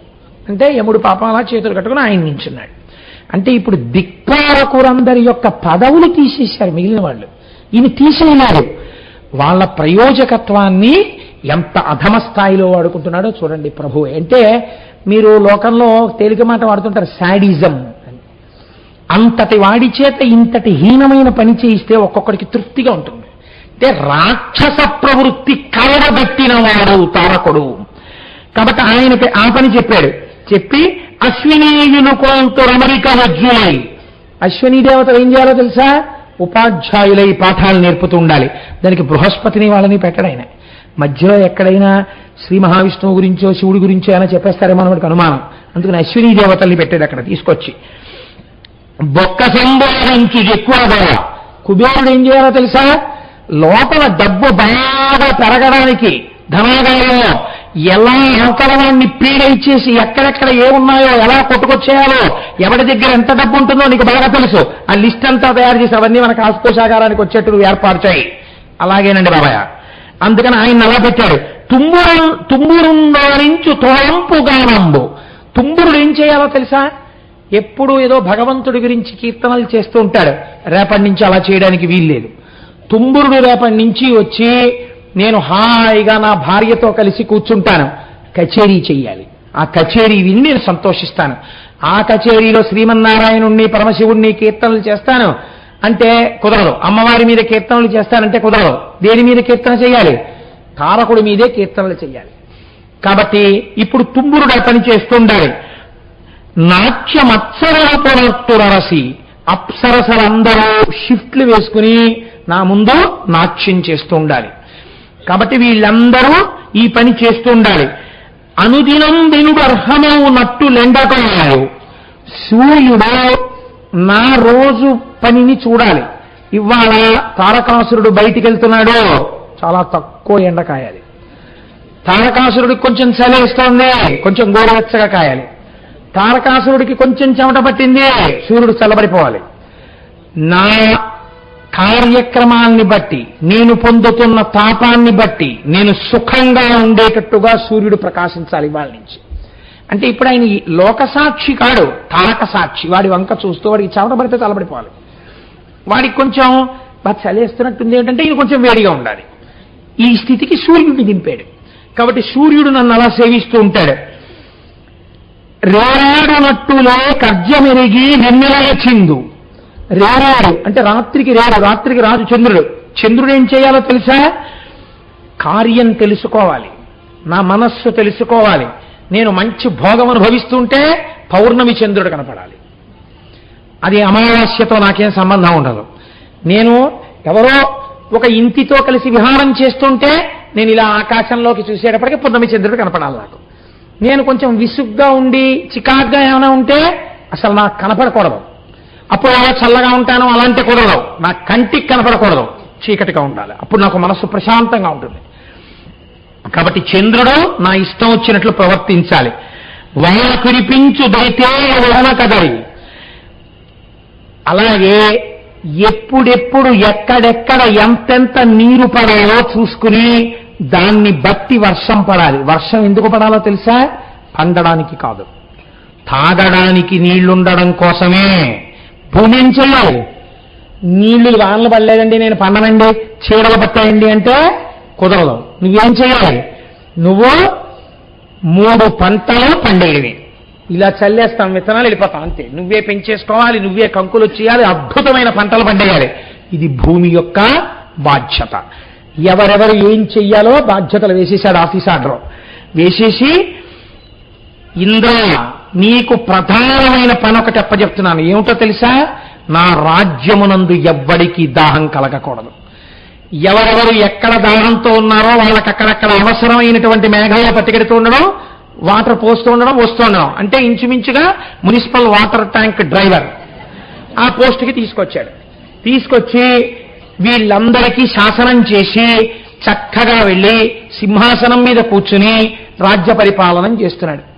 చేస్తుంటే వీళ్ళందరూ కలిసి శ్రీ మహావిష్ణువు దగ్గరికి వెళ్ళారు. వెళ్ళి, మహానుభావ, ఇతపూర్వం నీ సుదర్శన చక్రం మమ్మల్ని రక్షించింది, ఇప్పుడు కూడా నీవు మమ్మల్ని రక్షించు. ఈలోగా రానే వచ్చాడు తారకుడు. శ్రీమన్నారాయణుడితో యుద్ధం మొదలెట్టాడు. శ్రీమన్నారాయణుడు తన సుదర్శన చక్రాన్ని ప్రయోగించారు. భక్తుల బాధ తీర్చడానికి నాకు చేత కాదనడు పరమాత్మ. తన ప్రయత్నం తాను చేశాడు. కానీ అది ఆయన కంఠమునందు పుష్పమైపోయి రాజిల్లింది. కారణం ఏమిటి? వాడికి వరం ఉంది అవతల. కాబట్టి ఎవరూ ఏం చేయలేరు. అప్పటికి ఎటువంటి మాయమాటలు మాట్లాడాలో అటువంటి విష్ణుమాయ ప్రసరింపజేసి శ్రీ మహావిష్ణువు తప్పుకున్నారు అక్కడి నుంచి. ఇప్పుడు అందరూ కలిసి బ్రహ్మగారి దగ్గరికి వెళ్ళారు. బ్రహ్మగారి దగ్గరికి వెళ్ళి, అయ్యా ఇప్పుడు మాకొక గొప్ప ఇబ్బంది వచ్చి పడిందండి. పరమశివుడికి ఒక కొడుకు పుట్టాలి. ఎందుకు పుట్టాలి? ఆ కొడుకు పుడితే ఆ పుట్టినటువంటి కొడుకు ఈ తారకాసురుణ్ణి సంహరిస్తాడు. అప్పటి వరకు మాకు ఈ లోకంలో మనశ్శాంతి లేదు. కాబట్టి ఈశ్వరుడికి కొడుకు పుట్టేటట్టుగా మేము ఎలా ధన్యులం అవుతామో మమ్మల్ని అనుగ్రహించండి. ఈ మధ్యలోకి పార్వతీ కళ్యాణం వచ్చిందనుకోండి, చిట్ట చివరికి తీసుకెడతాం దాన్ని పార్వతీ కళ్యాణాన్ని. కానీ ఇక్కడే మీరు ఒక చిత్రమైన సందర్భాన్ని సమన్వయం చేయవలసి ఉంటుంది. కుమార సంభవం స్కందోత్పత్తి బాగా అర్థం అవడానికి నేపథ్యం మీరు విన్నారు ఇప్పటి వరకు. కుమారుడు ఎందుకు రావాలో, శివుడికి కొడుకు ఎందుకు పుట్టాలో మీకు అర్థమైంది. మనందరికీ ఓ కొడుకు మనం ఉద్ధరించడానికి పుట్టినట్టు కాదు. ఇప్పుడు లోకమంతా నిలబడాలంటే శివుడికి కొడుకు కలగాలి. ఇప్పుడు మీరు అవసరాన్ని విన్నారు, నేపథ్యాన్ని. సుబ్రహ్మణ్యుడి రాకలో ఉన్న నేపథ్యాన్ని కూడా మీరు వినాలిగా. సుబ్రహ్మణ్యుడు ఎందుకు రావలసి వచ్చింది అంటే ఇక్కడ ఒక చిత్రమైనటువంటి సంఘటన జరిగింది. పరమాచార్య స్వామి మహానుభావులు దీని గురించి త్రిపురా రహస్యంలో దీని గురించినటువంటి సందర్భం ఉంది అని చెప్పి వారు ప్రస్తావన చేశారు. మహాత్మ్యకాండయందు సనత్కుమారుడు అని సనక, సనందన, సనత్కుమార, సనత్సుజాత అని వాళ్ళు నలుగురు కూడా బ్రహ్మజ్ఞానులు, బ్రహ్మమానస పుత్రులు.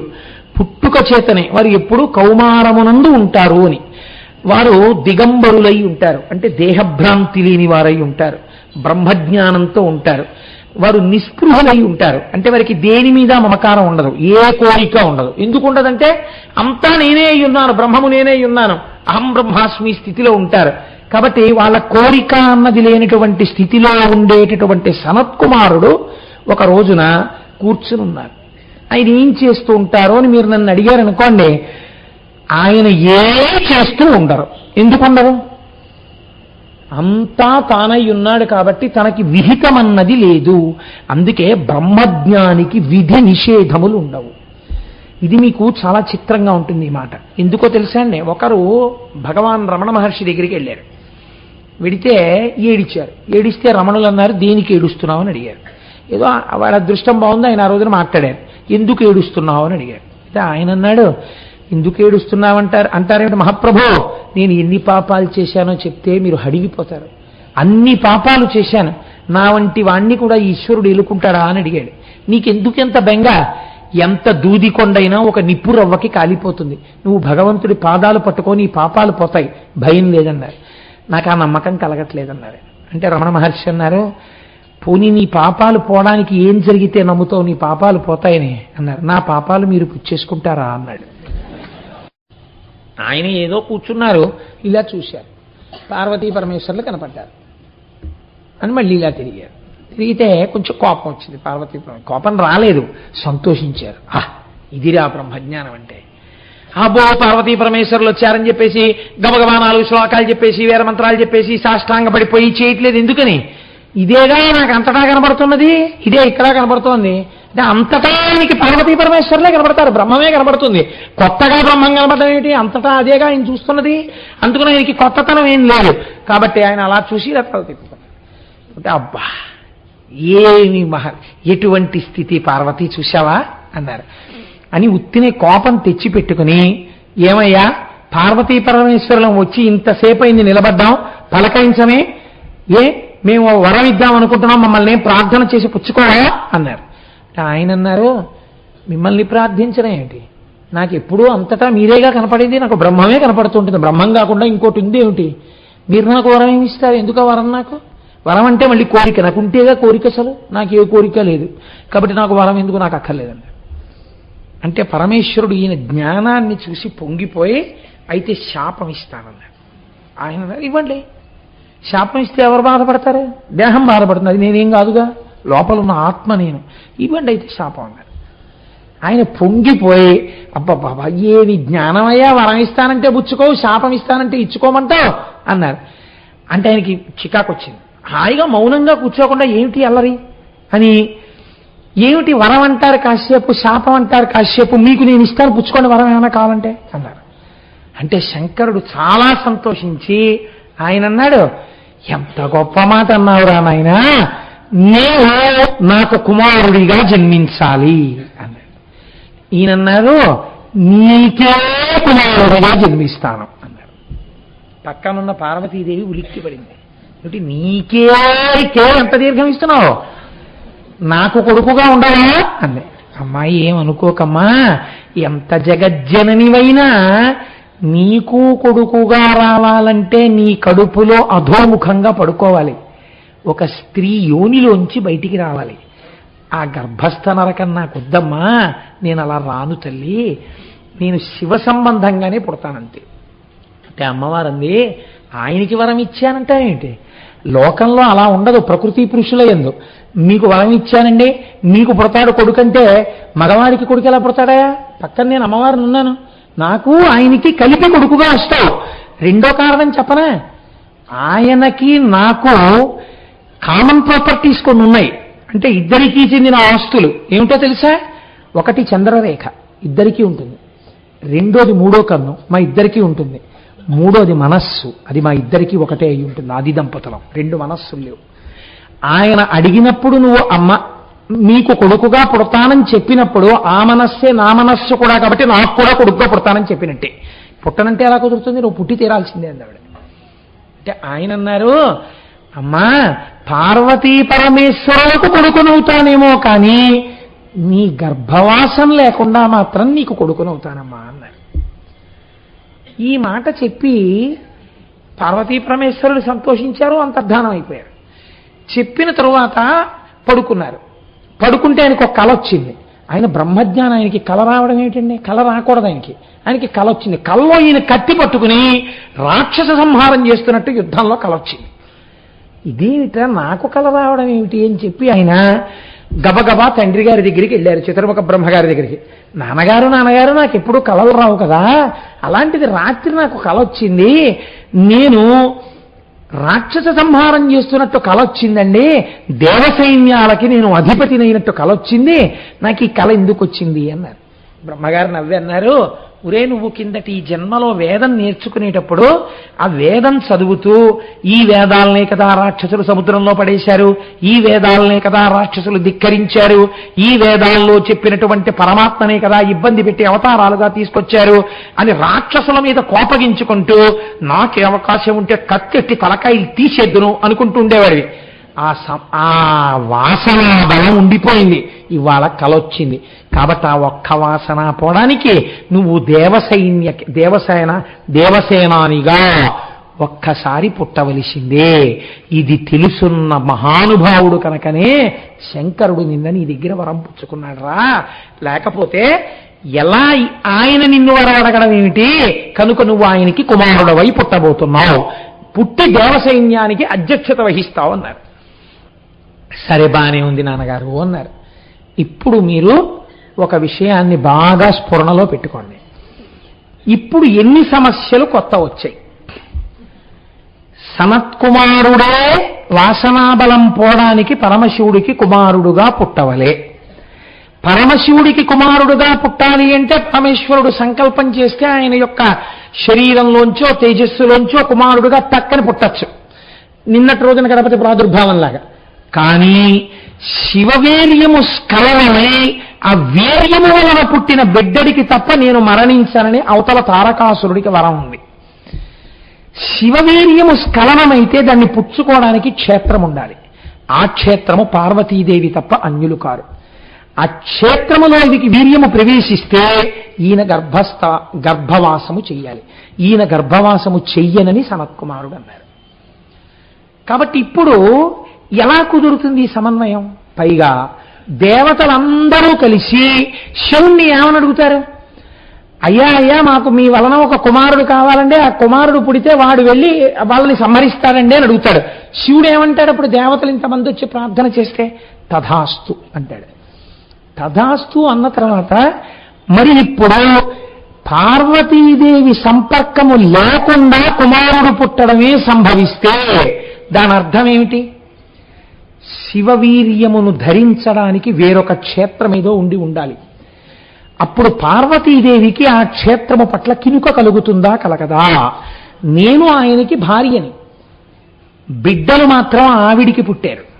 ఇప్పుడు అది ఆవిడ కోప కారణం అవుతుంది.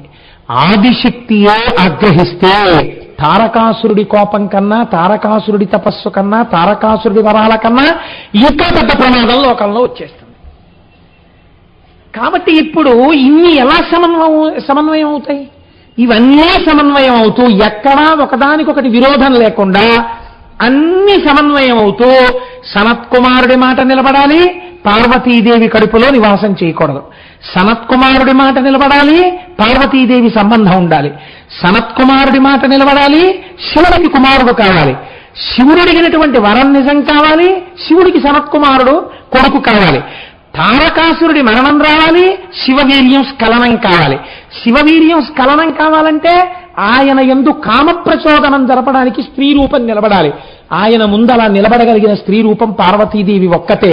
పార్వతీదేవి నిలబడి ఉండగా ఆమె పుత్రుడుగా కాకుండా వీర్యము వేరొక చోట పడిపోయి ఎవరైనా పుచ్చుకుంటే వాడు శపింపబడతారు, లోకమునకు ఉపద్రవం వస్తుంది. ఆ పిల్లవాడు ఎవరి యందు పడతాడు? అప్పుడు వాళ్ళు ఎలా తల్లిగా చెప్పుకుంటారు? జగదంబని కానని నేను తల్లిని చెప్పగలిగిన సమర్థత ఎవరికి ఉంటుంది? అప్పుడు లోకమునకు కొత్త ఉపద్రవాలు వస్తాయి. ఇన్ని సమన్వయం ఎలా జరుగుతాయి? ఎలా జరిగితే ఆ పిల్లాడు పుడతాడు? ఇప్పుడు ఆ పిల్లాడు పుట్టడానికి తారకాసురుడు అడగడం కాదు, ఇవే సమస్యలు కొత్త పుట్టుకొచ్చాయి. ఇన్ని సమస్యలకి సమాధానంగా అటువంటి పిల్లవాడు అసలు పుడతాడా? తలలు పట్టుకున్నారు లోకమంతా. ఇన్ని మెలికలు పడిపోయింది ఏమిట్రా? ఇన్ని మెలికలు దాటో పిల్లాడు కింద పడితే వాడు చంపుతాడా తారకాసురుణ్ణి? ఇప్పుడు పెద్ద సమస్య ఏంటి? ఈయన్ని చంపడానికి శివుడికి కొడుకు పుట్టడం కాదు. అసలు ముందు ప్రయత్నం ఏం చెయ్యాలంటే, అసలు శివుడు కామమోహితుడై పార్వతీదేవి వంక చూసేటటువంటి ప్రయత్నంలో బాణం కాముడితో వేయించాలి. ఆదిలోనే హంసపాలు ఆయనే గడిపాడు. ఇప్పుడు ఇంకా జటిలమైపోయింది సమస్య. ఎలా? అసలు పెళ్ళి అయితే కదా కొడుకంటూ పుట్టడం. ఇది పెద్ద సమస్య. కూర్చుని రేపటి రోజు కదండి షష్ఠి, షష్ఠి నాడు పుట్టాలి కుమారస్వామి. రేపు సాయంకాలం వరకు ఈ ఉత్కంఠ. ఇన్ని సమస్యల సమాధానంగా షష్ఠి తిథి నాడు ప్రదోష వేళలో సుబ్రహ్మణ్య ఆవిర్భావాన్ని మనం వింటాం. కనుక రేపటి రోజున ఇన్ని సమన్వయం అవుతూ కుమారస్వామి ఎలా ఆవిర్భవించారో మీకు చూపిస్తాను. కానీ ఒకటి గుర్తుపెట్టుకోండి, రేపటి రోజున దంపతులుగా మేము కావిడి పట్టుకోగలము, మేము వృద్ధులైపోయిన కారణం చేత కావిడి పట్టుకోగలము అన్నవాళ్ళు కాకుండా మేము కావిడి పట్టుకోగలము అన్నవాళ్ళు అందరూ కూడా, అంటే భార్యాభర్త కూడా రాయక్కర్లేదు, దంపతులై ఉండాలి. భర్త గారు ఆయన పేరు ఆవిడ పేరు గోత్రము రాసి ఇంటి పేరుతో సహా చిన్న కాగితం ముక్క పట్టుకొచ్చి 4 మడతలు పెట్టి ఇక్కడ ఒక పెద్ద హుండీ పెడతారు. అందులో పడేస్తే రేపు సాయంకాలం ఒక చిత్రమైన విషయం జరుగుతుంది. టిక్కెట్టు కొనుక్కుని మామూలుగా సేవ చేస్తున్న వాళ్ళు 200 మంది అయితే, ఆ సేవ దూరం నుంచి చూడవలసినటువంటి వాళ్ళు కొన్ని వేల మంది ఉన్నారు. వీళ్ళందరి తరపున ఒక ప్రతినిధిని సుబ్రహ్మణ్యుడు ఎవరిని ఎంచుకోబోతున్నాడో అందులోంచి లాటరీ తీసి పేరు తీస్తాం. ఎవరి పేరు వస్తుందో వాళ్ళ దగ్గర నయా పైసా పుచ్చుకోకుండా వాళ్ళు కూడా కావిడి పుచ్చుకుని వాళ్ళు కూడా ఊరేగింపులో వచ్చి వల్లీ కళ్యాణం వరకు వాళ్ళు కూడా పాల్గొని మీ అందరి తరపున వాళ్ళు కూర్చున్నట్టు ఎవరిని రేపు సుబ్రహ్మణ్యుడు అనుగ్రహించబోతున్నాడో చూడ్డానికి అందరూ పేర్లు రాసి అందులో వేయండి. ఒక పేరు రేపు సాయంకాలం ప్రసంగం అయిపోయిన తర్వాత తీసి వారిని వేదిక దగ్గరికి తీసుకొచ్చి ఒకసారి చూపిస్తాం.